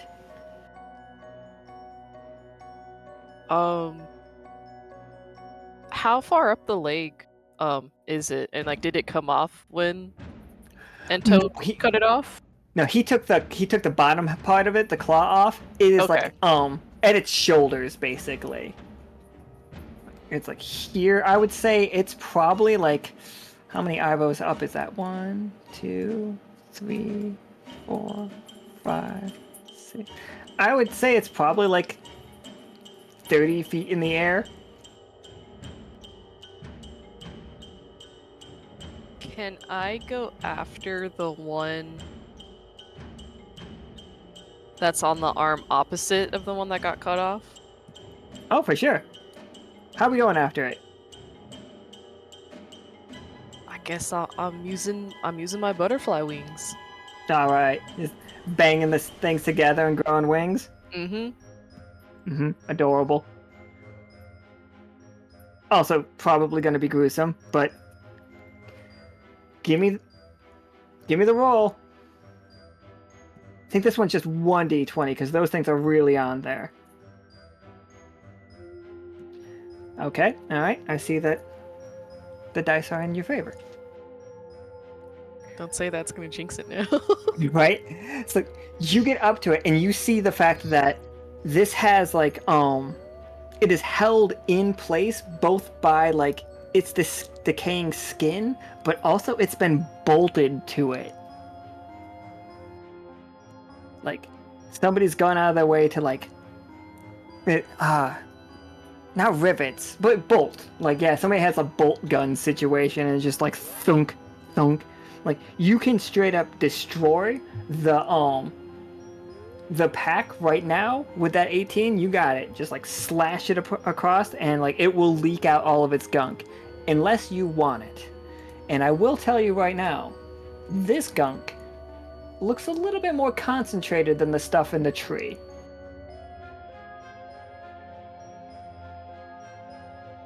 I mean, I have a syringe, right? You do have a syringe. Okay, all right. So instead of damage, do you just want to start like extracting this stuff? How big are the bags? I'm gonna say they're probably the size of not a garbage bag, like a grocery bag. Imagine if an IV was the size of like a Safeway bag.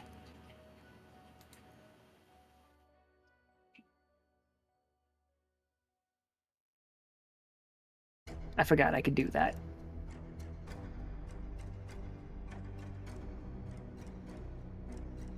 But yeah, you could start draining one. Oh wait, Go ahead. okay. This might be a little complicated. I don't know if I can do this. Cut it off, like the bag part, and then like use my string to like tie it like a sack. Okay. Oh, I gotcha. I gotcha.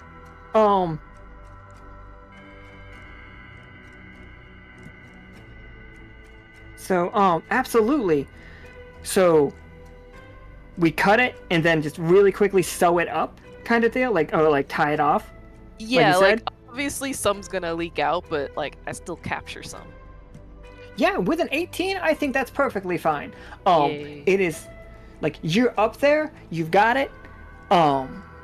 It is, this one is no longer pumping into that leg, which, Ento, the leg that you cut off, you are seeing the corruption coming out of those tubes, slowly not regrowing, but replacing that leg with just a, like, corrupted version of the leg. The shape-shifting leg is slowly coming out of it. Very similar to the head, just here.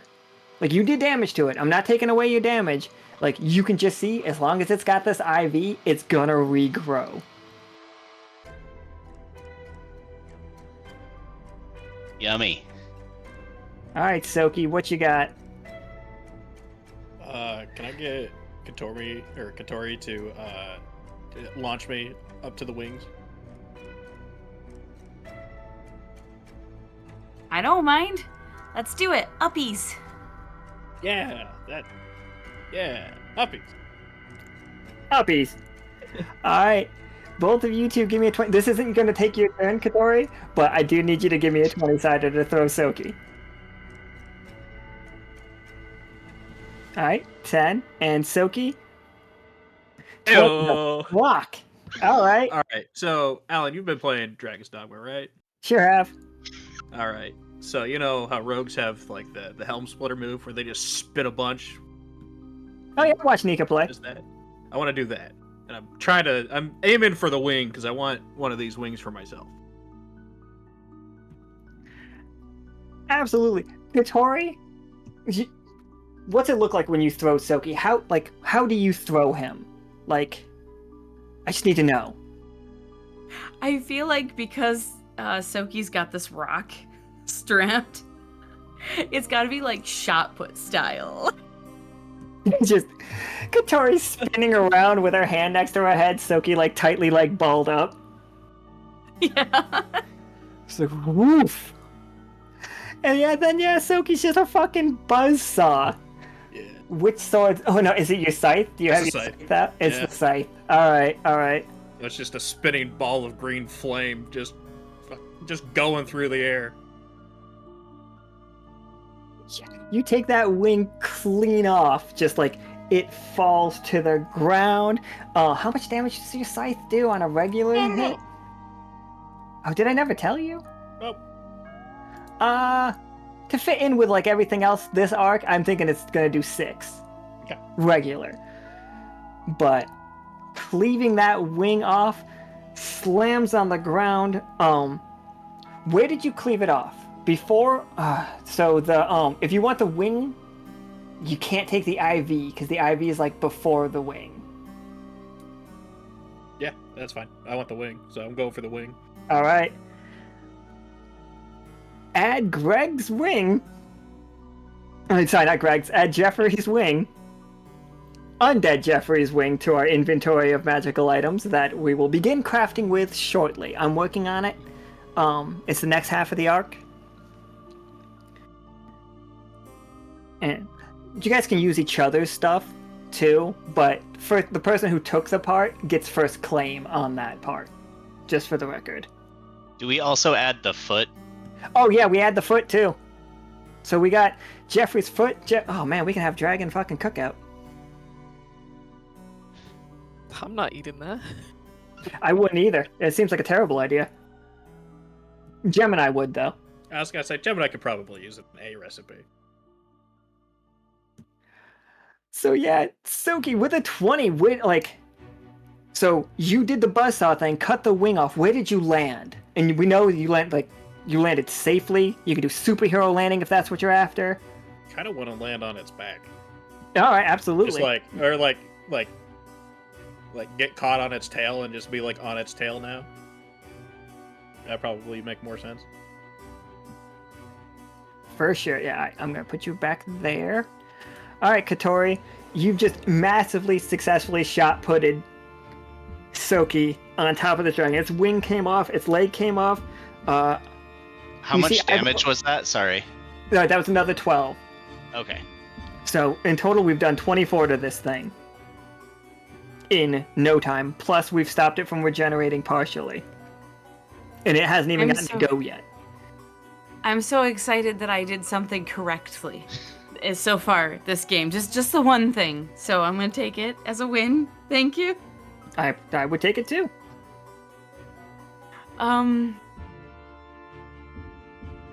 Alright, I think I'm going to use my grappling hook. Like, caber out. I'm gonna shoot for, like, the general direction that Tsoki went. To get the grappling hook in the flesh part Get of in the meat. undead. Yeah, right in the meat. Swing up there and just bash him with my caber as hard as I can, I hope. Dice willing? Yeah, absolutely. Give me 2d20 for this one. For the record, Catori is using the grappling hook that Patagon and Akana made. A 9, just a tough choice. That's fine. So, you shoot it into the rib cage. Like, it goes in and hooks on, and you can swing yourself up. Your tough choice is not like getting a counter or anything. Your tough choice is straight up, do you want to rip out 2 of the ribs and expose its heart for like anybody on, like, you can expose its heart, or do you want to grapple up there? Like, you can make you can make another attack once you're up. But, No, like, I think exposing his heart is like, that's probably really important. So I'm gonna do that. Absolutely. I'm picturing the grappling hook, which kind of looks like octopus tentacles, turns out. Like, it goes right between 2 of the rib cages, like through like some of the like soft flesh. And then like as it connects, you just feel it sink into 2 of the bones, and then you realize that if you just stand here and just pull, you will rip those ribs right out. And can I collect those ribs, good sir? Absolutely. You can collect those Hell yeah. ribs. Fuck yeah. Yeah. I don't want barbecue. Yum. Alright. It's Jeffrey's turn. He is mad. He cannot easily get to Ivo or Tsoki, so he's gonna try. The first one is gonna be Catori, the second one is gonna be Ento, for the record. How much damage did my attack do? Oh Like, shit, what yeah, are we at? absolutely. Just ripped its rib cage out. I'm gonna stick with another 6. I think another 6 for sure. So far we've done 30 damage to this thing. He's got a lot of HP, huh? Yep. It's a meaty boy. Is a meaty boy. So, the 7 and a 9, I have tough choices. Jeffrey wants to take a bite out of Ento, and he wants to claw Catori. Like, both of you can easily dodge this. Like, and it just completely misses. But, what do you guys get if it gets to hit you?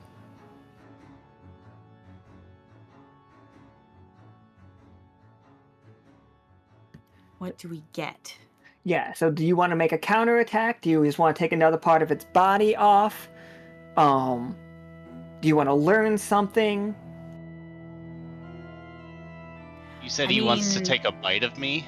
Oh, he sure does. He's like, the head is like snapping down at you, like moving completely unlike anything alive ever should. Like, you can see it tearing at the muscles of its own neck to get to you. Like, it has to bite underneath itself to touch you, to reach you. I'm going in. I think I have the same answer. I think Ento and Catori could tag team this shit. Like, I from love two it. different angles. Well, like, Okay. I want to go in, like, inside. Oh, you're going in its mouth. Yeah. Are you both climbing in its mouth? Well, you said he's clawing at me, right? He dodging the claw could be just diving after Ento. Okay, I mean, that works. I was thinking I could, like, climb up his whatever limb he's using to get into his rib cage. Oh, okay, all right. So we're both just doing that. All right. So for him to successfully hit you guys, he has to allow you into him. All right. Okay. So the bite is going to deal 6 damage. Okay. As like, and like, yeah, the claw swipe is gonna catch you just as you like leap out of its range. It's gonna clog your right leg, Catori. You're gonna have like 3 big gashes that you're gonna want to get stitched up. It's also another 6 damage. But Ento, you're in its mouth, and Catori, you're climbing around in them guts.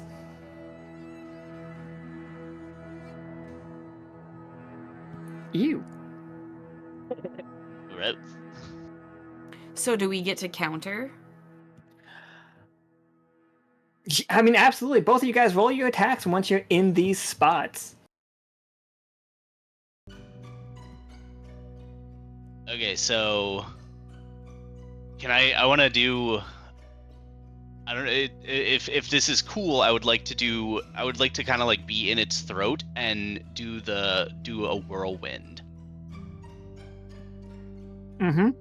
Yep. Roll me that 20-sider.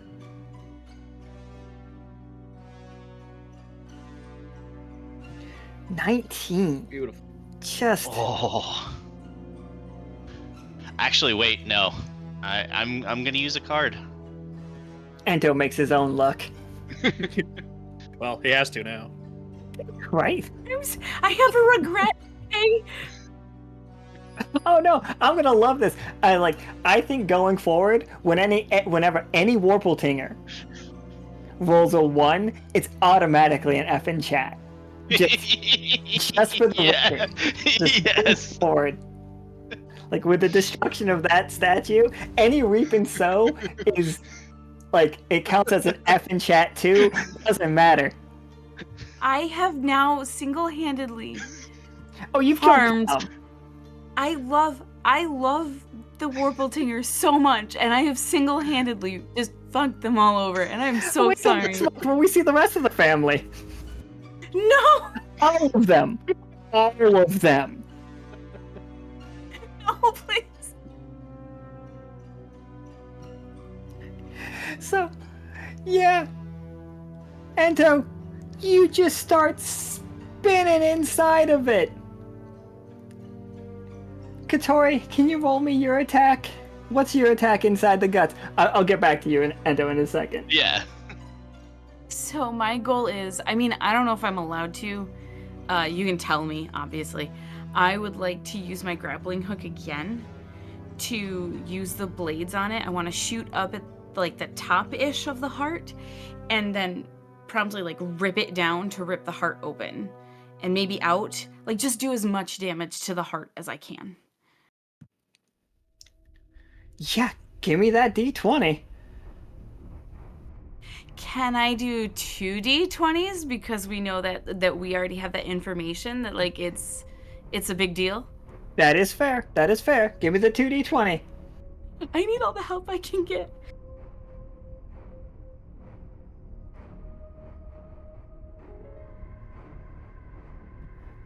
That 11 does it though. So you sink the grappling hook in it and just yank again. Wait, are you staying inside of its guts when you do this, or are you jumping out of the rib cage, pulling the heart down?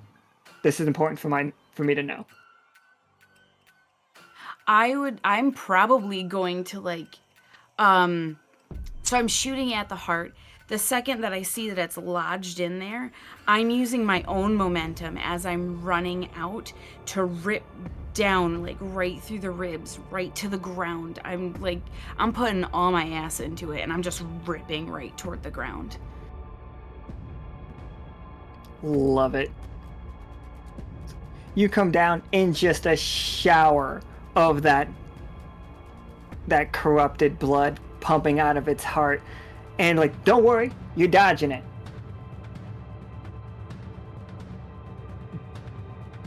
So, absolutely just ripping it apart. And then, as like you hit the ground, the heart, like not the whole heart, but definitely like a valve of the heart has been like ripped completely open. And you just see it like seeping out, just pouring this corruption all over the place. Tsoki and Ivo, from where you are, you guys see the IVs quickly getting used up so fast. Except for the one that you're right in front of, Ivo. That one is not moving because it has nowhere to go. But Tsoki, you see the one just basically deflated balloon style.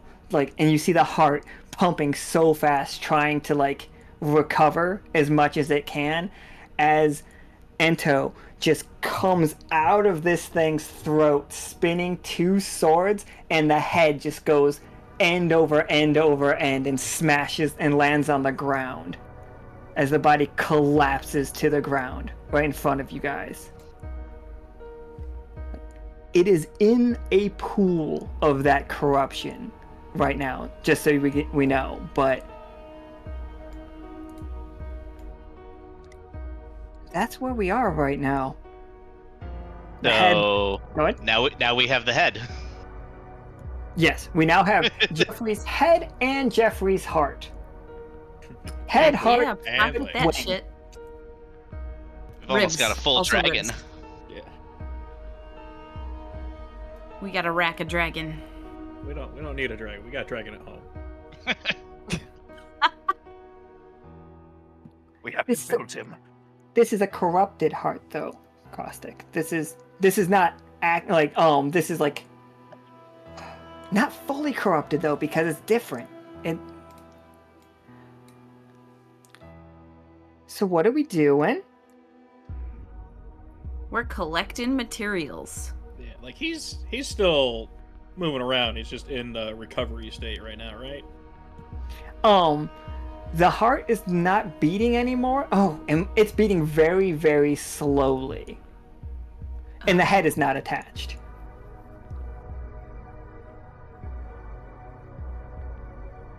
But he hasn't started like disintegrating yet. Like we. It has not started disintegrating, no. I'm going for the tail. Okay. It's gone. We gotta build a dragon back home. And that's where I'm at. So I'm just like, I stand up on it. I got my scythe, and I'm just like, well, while I'm here, Yeah, roll me a 20-sider.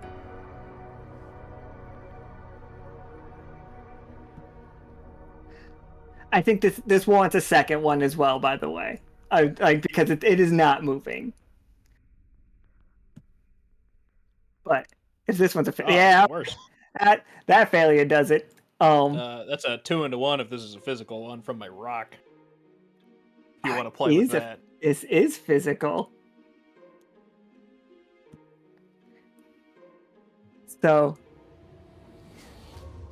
as you go to bring down the scythe, you guys start to see its skin fading away, like all around you. Like anything attached to its body, the wing on the ground, perfectly fine still.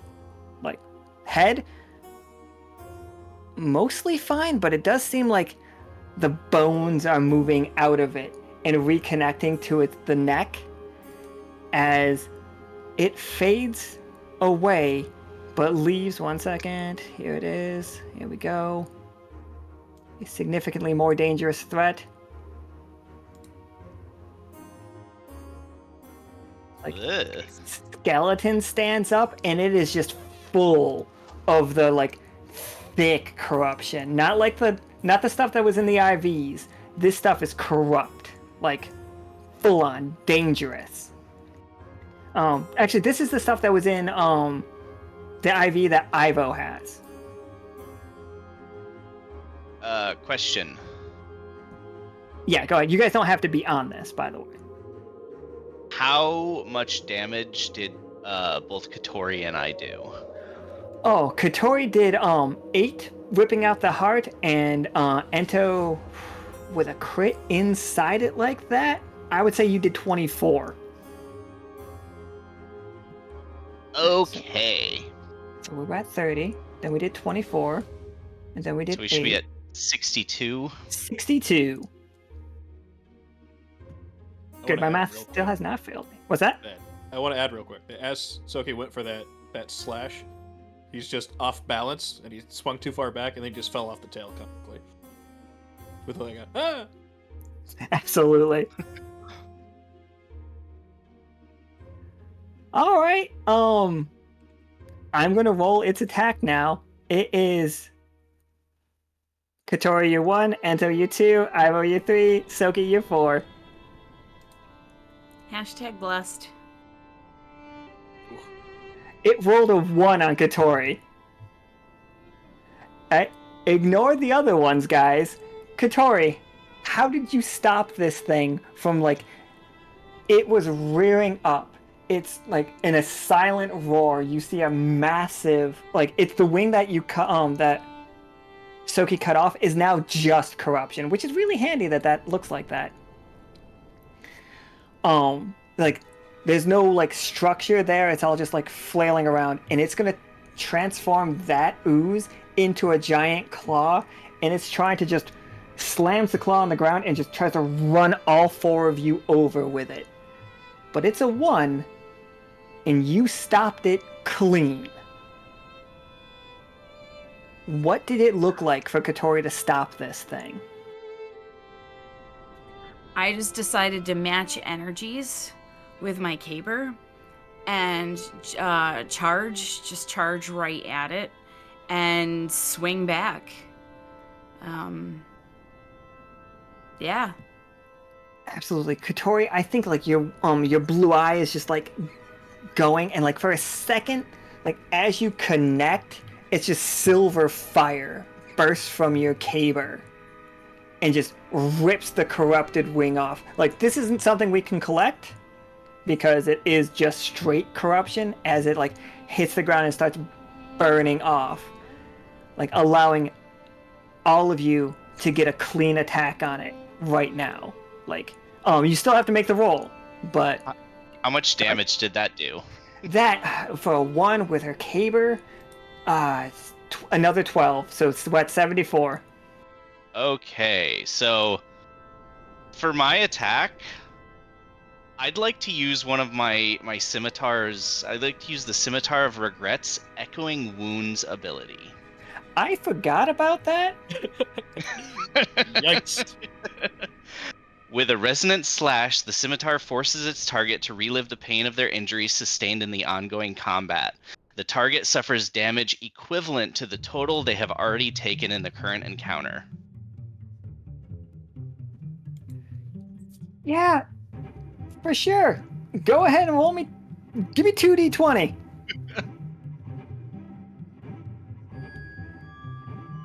All right. Go for the new all-time high, right? This is going to be 72. 72 is not the all-time high. Okay. I still think Talali wins at the all-time high for something that Talali did like 80. But if he Actually, like crit here, it would be like 150. Yeah, if we crit here, like if that was a 20, it would have been 144.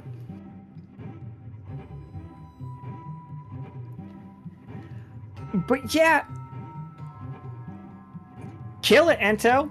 What's it look like? So Ento slashes the air with his scimitar, and a haunting melody can be heard on the wind. And as this melody grows louder and louder, the wind starts picking up and kind of like slashing the dragon. So with each note, the wind hits the dragon for every wound that it has currently received. And we that's gonna be so cool. Just, you see a ghostly version of the scythe, like, going through the sky attacking it. You see a ghostly version of like what looks like the needles from like Iroh's like needles, her axes. Like you see Iroh's axes floating around hitting it, and they're ghostly green, and Catori's caber is like swinging at it as well, like reenacting all the damage that it's already taken. And you just beat this thing gone. I have never made anything in this game with 144 HP, and I'm not gonna start now.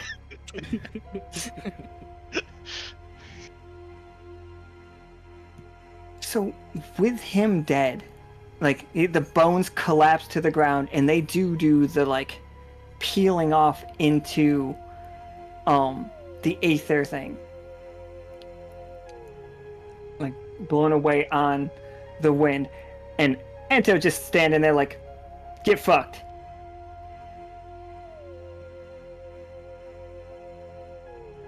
This tree starts crumbling. Like it starts shaking away, and it is falling apart. Like syringes are falling to the ground, the IV bags are falling to the ground, the tombstones begin to fall off of it, and just crashing on the ground all around you. Tsoki, you can feel in the air that the wind starts blowing from the east again. And although we don't hear the bells from Belltown, like this part of it is getting cleared out a little bit. So things are starting to return just a little bit back to normal. A little bit. Let me be clear. Let me show us the map real fast. West of this river is Spooktown at this point. It's terrifying. It's like, it's the scariest thing in the world. Imagine like all the fantasy like undead monsters. They're over there, and it's scary. But now you guys are like over here, and because like Belltown isn't protecting Folksong anymore, because the bell was stolen. I don't remember who did that, but as soon as we figure that one out, but you guys, yeah, you are no longer hearing the countless voices in your like in your lantern. You are no longer suffering like that, and like the corruption is slowly going away.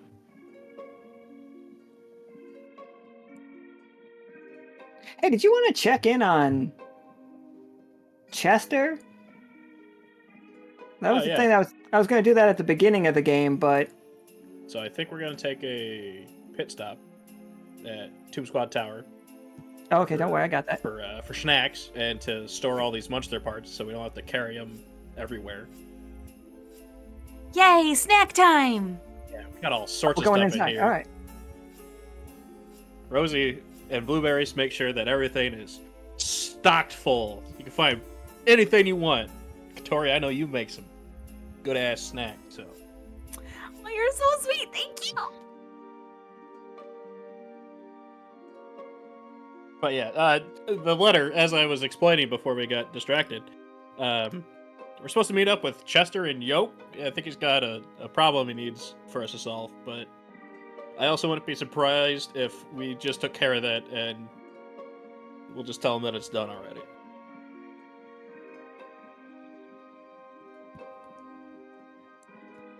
So, yeah, you guys can get full health, not even a problem, like hanging out at Tomb Squad's tower, which is ridiculous. It is decorated by Avant-Garde. Avant-Garde might even be here. Give me a second. We're sending them all home with as much merch as they want. This is Avant-Garde. He's like a mind flayer that wears a onesie. Look so comfy. It's just like, whoa, Tsoki. Thank heavens you're back. There have been some weird things going on. Have you seen all the skeletons outside? Yeah, we dealt with a few of them. He's like, me too. And he like motions to the walls. And he just has like skulls pinned to the walls. It's just like, I just don't really, they're not really the look I'm looking for, you know? Did you find any with horns? I feel like if we just had one with horns right above this door, I feel like it would really make it pop, you know? Oh, that's such a good idea. She's like, and he looks at like you guys carrying all of the like the dragon parts, and he's just, oh, and he like goes up to the wings. He's like, a little old, a little leathery. Oh, we could make some fashionable stuff out of this, no problem.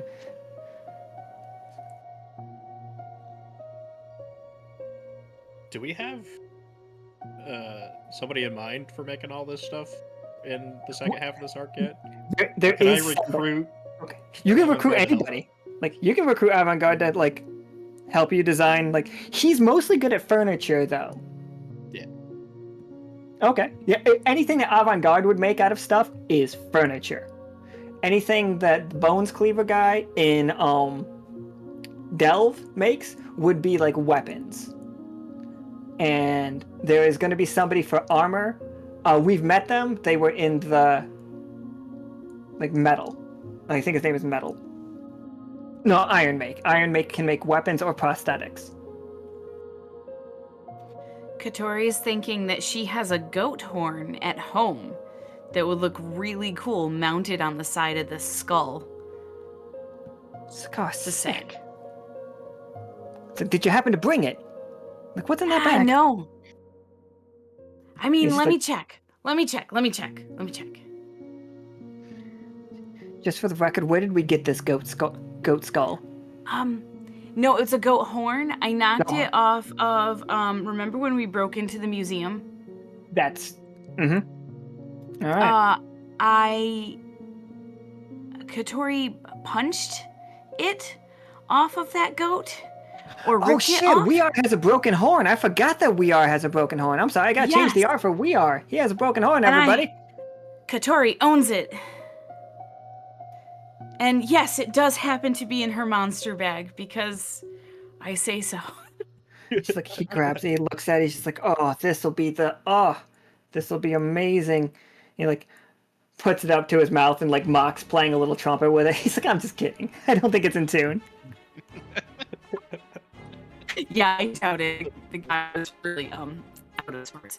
I feel like it would make a cool shoulder holder though. Like, so that when I meet you, I can be like, I want to give you the other one, fucker. Like, So we're all good. He's like, oh, did you get the letter? And he's like, we've got mail. And he goes over and he picks up a stack of letters for like Tsoki. And he's just like, here you go. And it's just like mission request, high urgency mission request. It's like, oh my god, things are terrifying. Oh my god, Troll. Kill the troll. Oh my god, the troll killed me. All right. I'll take a look at these later. I gotta go check in with Chester. He sent a missive. That's why we're here. Nah, yeah, of course, Chester. And like, he looks at over all four of you. He's just like, well, I'm glad you're full. Take a bath. We've got wonderful baths here. They do. They have the giant almost like Roman tubs in every room.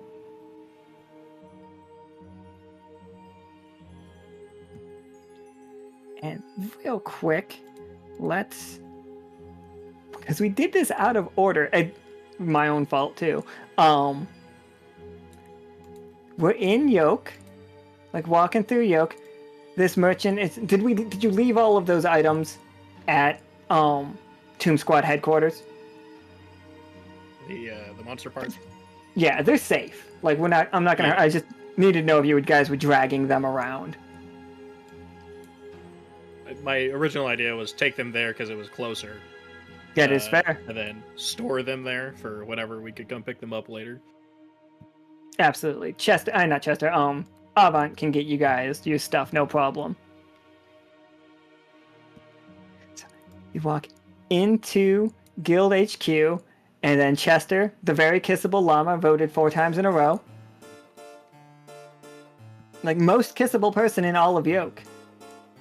It's been done very democratically. Look at that man. Quite handsome. Kiss him. Kissable lips. For the record, Chester is based off of a real llama that we have encountered. That was also named Chester. That was very kissable. And he's just like, finally, Tsoki, you've arrived. Where's the rest of Tomb Squad? Preoccupied. We're scattered far and wide, dealing with problems all over the Echo. So you get me and these chests. You should have seen them. They're amazing. That one, pointing to Catori. Ah, so strong. We fought this dragon, and like it was coming at us, right? And big old swipe, and she's just like, nuh-uh, and just hit it right back. And then that guy pointed at Ento. He made it. He sang a song so hard it killed itself. It was fucking awesome. And I was a doctor. I know all about Ivo, and I know Ento, as he pulls out another child's book that's just like, and on it just says, say no to drugs. And it's just like, this is the reason I called you guys here. We are having a problem with some kind of like contamination. And he like pulls out an empty IV bag and sets it on the table. And he's just like, we've been finding these all over next to like graves that nobody remembers digging. And then the undead will come up out of them and attack. Now, we're pretty good at undead. You know, adventurers are adventurers, and we deal with the undead. But it's just like, this looked weird. So we called upon, like, the 2 historically most famous doctors of all time. And he opens this, like, little golden book that is telling the story of Ivo, B, Pim, and Ento in Yoke. Like when they dealt with the lippy crabs. And it's just like, see, we figured if we got some doctors in here, we could solve this problem, because it looked like it might be a drug problem. So what I need you all to do is just like, and I haven't seen any dragons, and if you guys are good at fighting dragons, that's excellent. But in the woods to the north, there has been a cemetery growing. I need you guys to investigate that and destroy any of the undead that you find. If you can stop them from coming back, that would be amazing.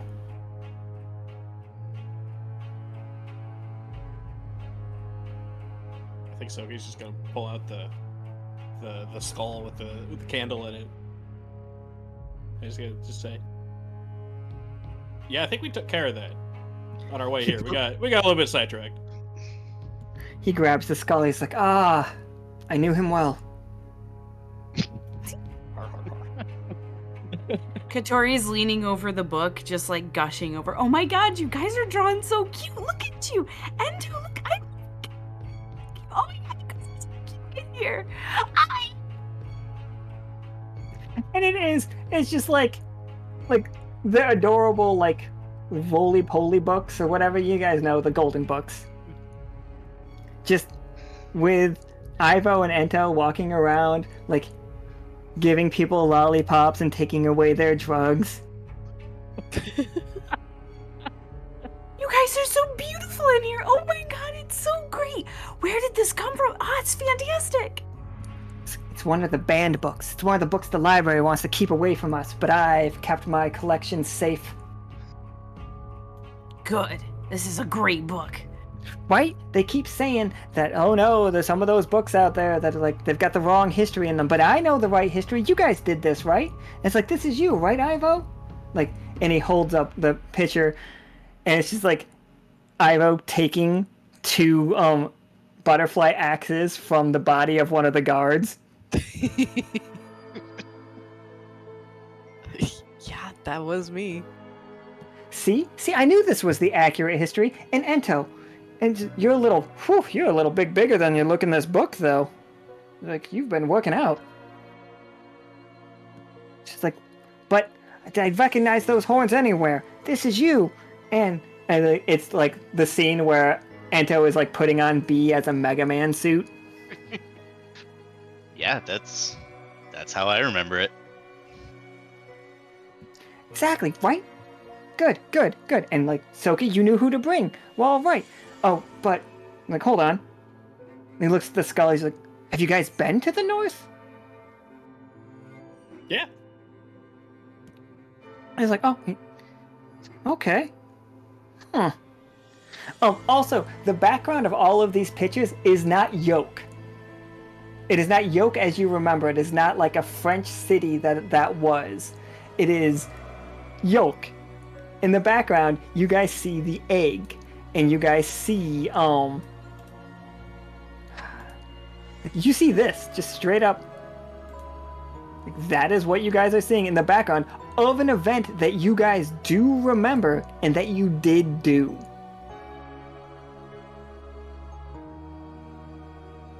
Like, huh. See now, some people, the librarians specifically, capital L librarians for this one, you guys look out for them. They want to hide your stories, to underplay the good that you guys have done for this world. And that's ridiculous. I want to shout it from the rooftops. That Tomb Squad, well, not Tomb Squad in this case, that Tsoki, Catori, the great doctors Ento and Ivo once again saved Yoke. We were immediately preparing the parade, and he like puts a little trumpet in his mouth and he blows a long note. He's just like, please, you all will stay for the event. It'll be amazing. I'm curious, can you tell me where these librarians are located? I'd love to have a chat with them. They've been traveling the world. We've seen multiples of them. Right now they are locked inside our local librarians are locked inside their library. We hired Rosie and him to do a little job for us, and then Gemini and Simmons was with them, and they did the job amazingly. They destroyed the censor monster that was stopping us from talking about the west side of Folksong, and was also stopping us from swearing, and let me tell you, that was a little rude. Gosh darn it. That is very rude. But, hold on, I can do this. It's somewhere here. There it is. This is the second time a group I wasn't expecting to go to this library is going to go to this fucking library.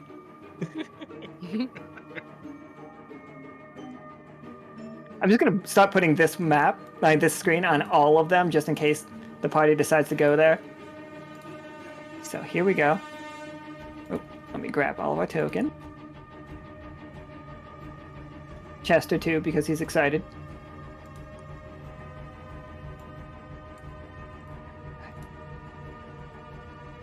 So you guys will see this building But what's really weird about this building is it's completely wrapped in red tape. Is Like- it still constantly shifting? It is, but the red tape shifts with it. And he's just like, looks over at you guys. You know Beeromancers. They're just like, they're ridiculous with their rules.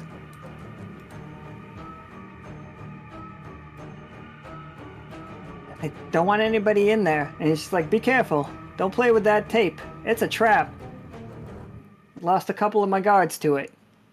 We were just curious.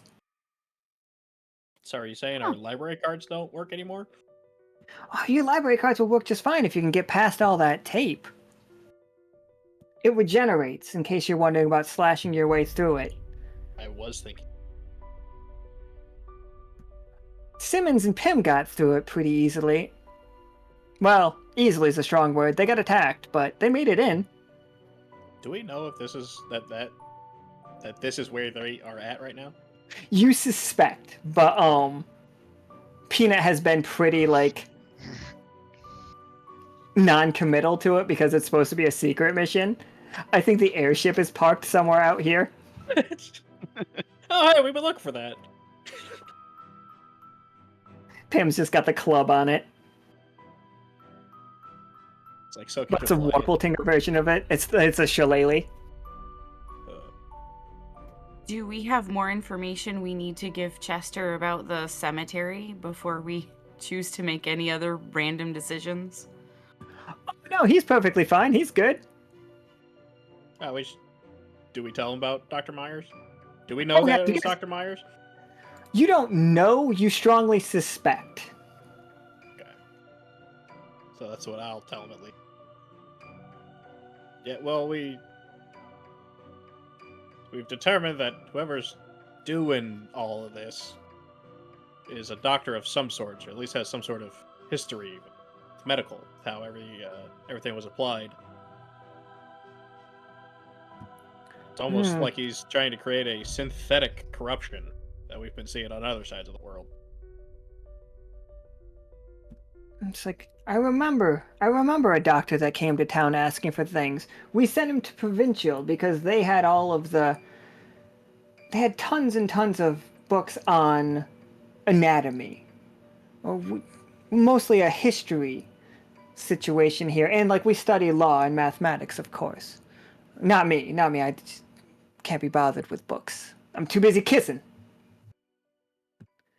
He's just like, but yeah. And he leans in and whispers, the rest of your parties, some of your crew are inside there already. I know Rosie's in there, and Pim's in there, Simmons is in there, and a dancing fella, Gemini. Fantastic, Chris. Like, they went inside. We haven't seen them yet, but we have no reason to assume that they're dead.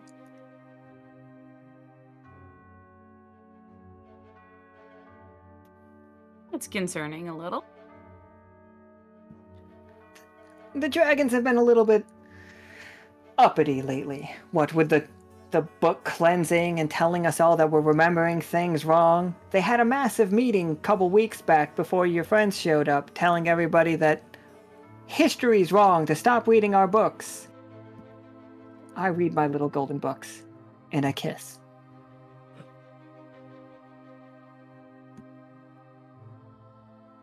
All right, Catori, what's the plan?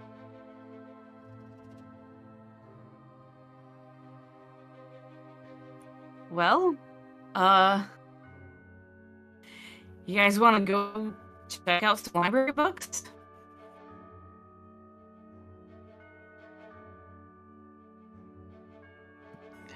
Absolutely. Like, if we're going to the library, the way that I see this game ending is the four of you, like, walking up to this red tape and just, like, Ento and Tsoki, like, slicing it, and then you guys just running in. We both pull out our dual swords, and we're just like... and then we charge. Yep. Solid. Okay, so that's the way it's gonna fade it out. We're gonna have a speakeasy, and I'm gonna try to get as many players that are in this game and that were in the game that are inside there all together, so that we can have an in-library scene. So all 4 of you, once you get into the library, are going to be greeted by stunned dragon librarians, and one of them just like suddenly like pulls out a cigarette and just puts it in her mouth, and just then pulls out a second one and puts it in the other side of her mouth and just starts double smoking. As she's just like, more of them. Well, we brought snacks. And smoking is really bad for you, and you shouldn't do that around books. It's like, oh my god, they're all gonna tell me how to live my life. Just like the little bat. And then you guys just see Simmons' head reach around a corner. It's like, I'm Simmons! Hi, Simmons. The whole place smells amazing, by the way, because Gemini's been cooking corn dogs for 6 days in a row. So if you Oh, like... God.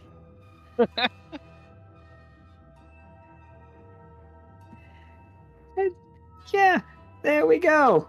That is going to be the end of this episode. If you, sorry, I'm going to have to ask something from all of you. You don't have to, but if you want to, this is a thing that you can do. The books in this library are being quarantined if they involve anything that is changing the history of the world. So, like the golden book that we saw out there that has Ivo and Ento in it, despite the fact that yes, they did that, but not in this world. But the worlds are melding together, so the stories are changing. Like in here, we have seen Pim is looking through Warpletinger history, and she has found out that like here in this world, they are all like, they have one side, they are protecting it. It has massively powerful elementals, like magical elementals, that the Warpletingers are not used, but it's their job, it's what they do, to guide them away. They don't fight them, they lure them away. And that is like the safest way to do it. And we've learned that Gemini has a cookbook already in this world. It's from earlier than he remembers being here. Inside here, we have found the like original deeds, or like copies of the original deeds of Peanut and Rupert buying Digburg and setting that up. So if you want to, and again, only if you want to and have time to do it, no pressure, a little like quick paragraph of what you found in here that is a story about either yourself or another person in the crew, as long as we have their permission, that like we are setting their story up. Like it's kind of like their people have always been here. Like Tsoki, you could learn more about the squirrels and tell me about like what's going on with those, no problem. Like Ento, you could talk more about Warpletinger or more about pirates. Catori, you could talk about your people or yourself. Either one is perfectly fine. And Ivo, you can talk, like you can research medical stuff or like your dragonness if you would like to. Okay. These are all completely up to you, as they are asking you, like, if you're in here, they're going to put you to work. It's just like start reading through books, and if any of these books have any reference to your crew, they go in that pile. And there's this huge pile. It's just called the burn pile. But they haven't burnt them yet.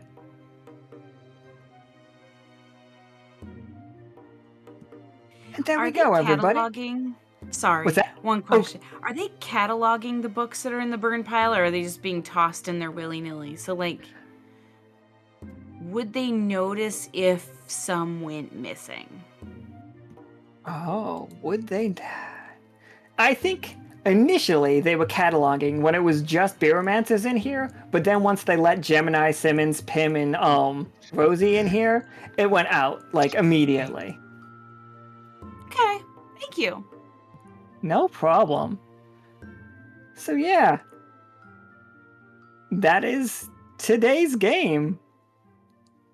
Catori's just all about fucking, it's like, nah, I like this is outside of the game. Alan is no longer talking like in world. I personally think it's hilarious that the worlds are melding together. Obviously, I think it's hilarious because I'm the one doing it to you. Honestly, it's like Roy started it though. Like Cole started this shit, and I'm just like, look, that's fun. Like I'm gonna do it, and like I think it's neat, and like there is no. This is the right answer. This is the wrong answer, in my opinion. Like the people that want to keep the histories separate, I understand their argument, and the people that want to like have this histories like together, I understand that argument too, because like that does make it feel like more like home here. But like on the other side, it's just like this was other people's homes first, kind of. So like neither one of them is particularly like bad. But I'm gonna do a real quick recap. We got a message from Chester that there was some problems in Folksong. Before ever making it there, we discovered that graveyards are growing out of the ground, and through talking to a very terrified tree and a little bit of doctor know-how, we learned that Dr. Myers has been doing experiments with the corruption and spreading the cemetery throughout the rest of the world. Then it is the biggest coup of them all.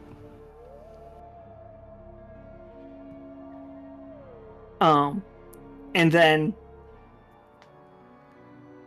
we saved that tree, which is good. The tree's cool now. Also, these those gravestones are starting to sink back down into the ground and going away. We had one of the magical items that we had, Ento's fork, got corrupted, and now it cannot cool down. It is set at a nice, just a really reasonable 400 degrees. But it's in an oven mitt, so it's fine. Then Catori, she has a statue of the Warpletinger luck gods that got incredibly corrupted. So going forward, the Warpletinger characters as stands are Karam, Pim, and Ento. Those three characters, whenever they roll a 1, it's an F in the chat. Just cross the board. It's a nightmare scenario. We can still F in the chat that F if you want to. Like, if you guys want to, like, double up and, like, really make fun of Karam, just give him a wedgie, you can. Go for it.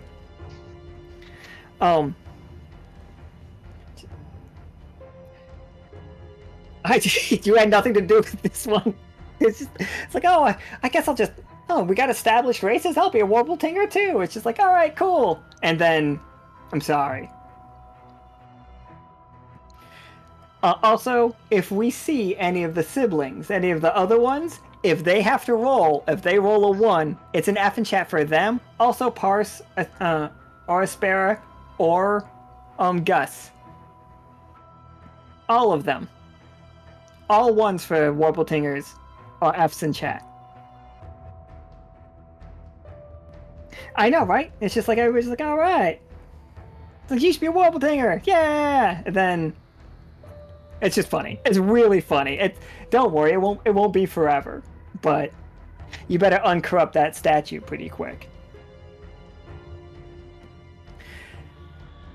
And then you guys fought Jeffrey, the reanimated Jeffrey, which was the largest magical corpse that Dr. Myers could find to start like pumping into.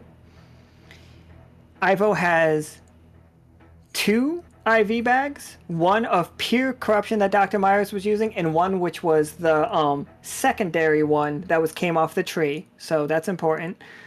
We ripped Jeffrey's wing, arm, ribs, head, heart off. We have all of those. Avant-Garde thinks you guys got amazing material to make stuff out of. And then you guys came back and met up with a very kissable Chester, and he's very happy with you guys because you guys completed the mission he was going to give you before even knowing it. Tsoki has a badass skull that can prevent all damage by turning somebody into a ghost for a second. And yeah, and then you guys broke into the library to read books that are ever-changing history. And there we go, everybody. That was today's game. That was great. You guys are a fucking riot. Oh, and Ento also did number 2 most damage that I know, like by using a move that I forgot existed before, like making this campaign. I'm making this arc where I was just like, hey, I'm gonna have things with tons and tons. I was like, man, maybe he's just like really keeping track of the health.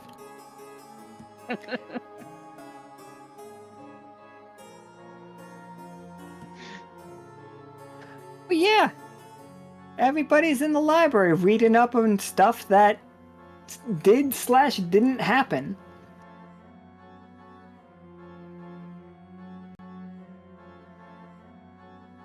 Done it. Excellent. So, Not Forgiven has played a sequel card, so if you guys, all 4 of you at some point would like to see another, like this party together, we will see them again. Woo. Yay. Yeah. Alrighty then. And with that, my voice is going, so I think it's a good time to wrap up. That sounds good to me. Alright, so we're gonna hack off. We will be back tomorrow for Blueberries, Flynn, Forge, and Vatna, I believe. That sounds right to me. Yeah. Yeah, so bye forever. Goodbye forever, everybody. Bye-bye. Good night. Well, Farewell.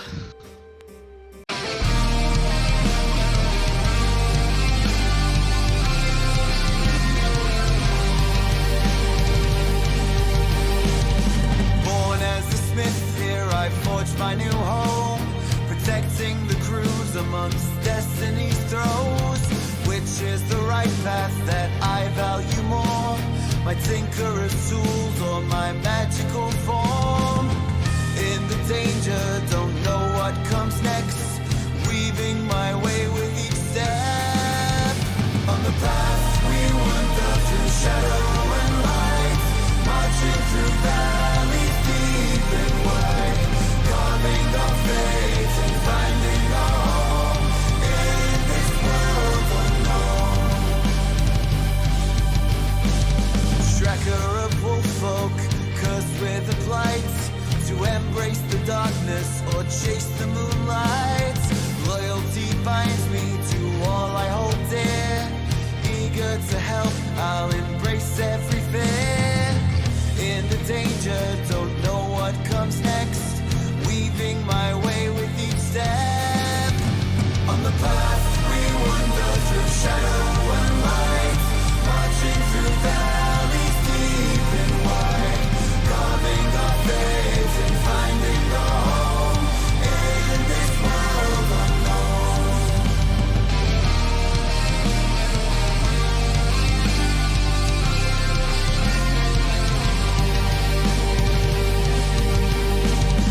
Bound to ceramic, a ghost of what was.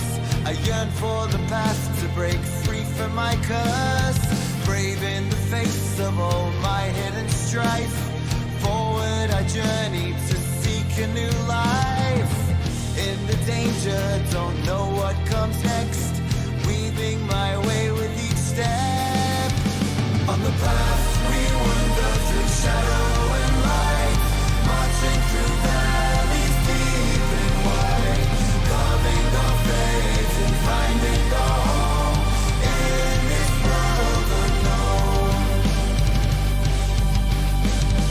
Trained to be loyal to colonies call, yet torn by desire to be something more. Only in combat these bonds we renew, together we journey steadfast and true.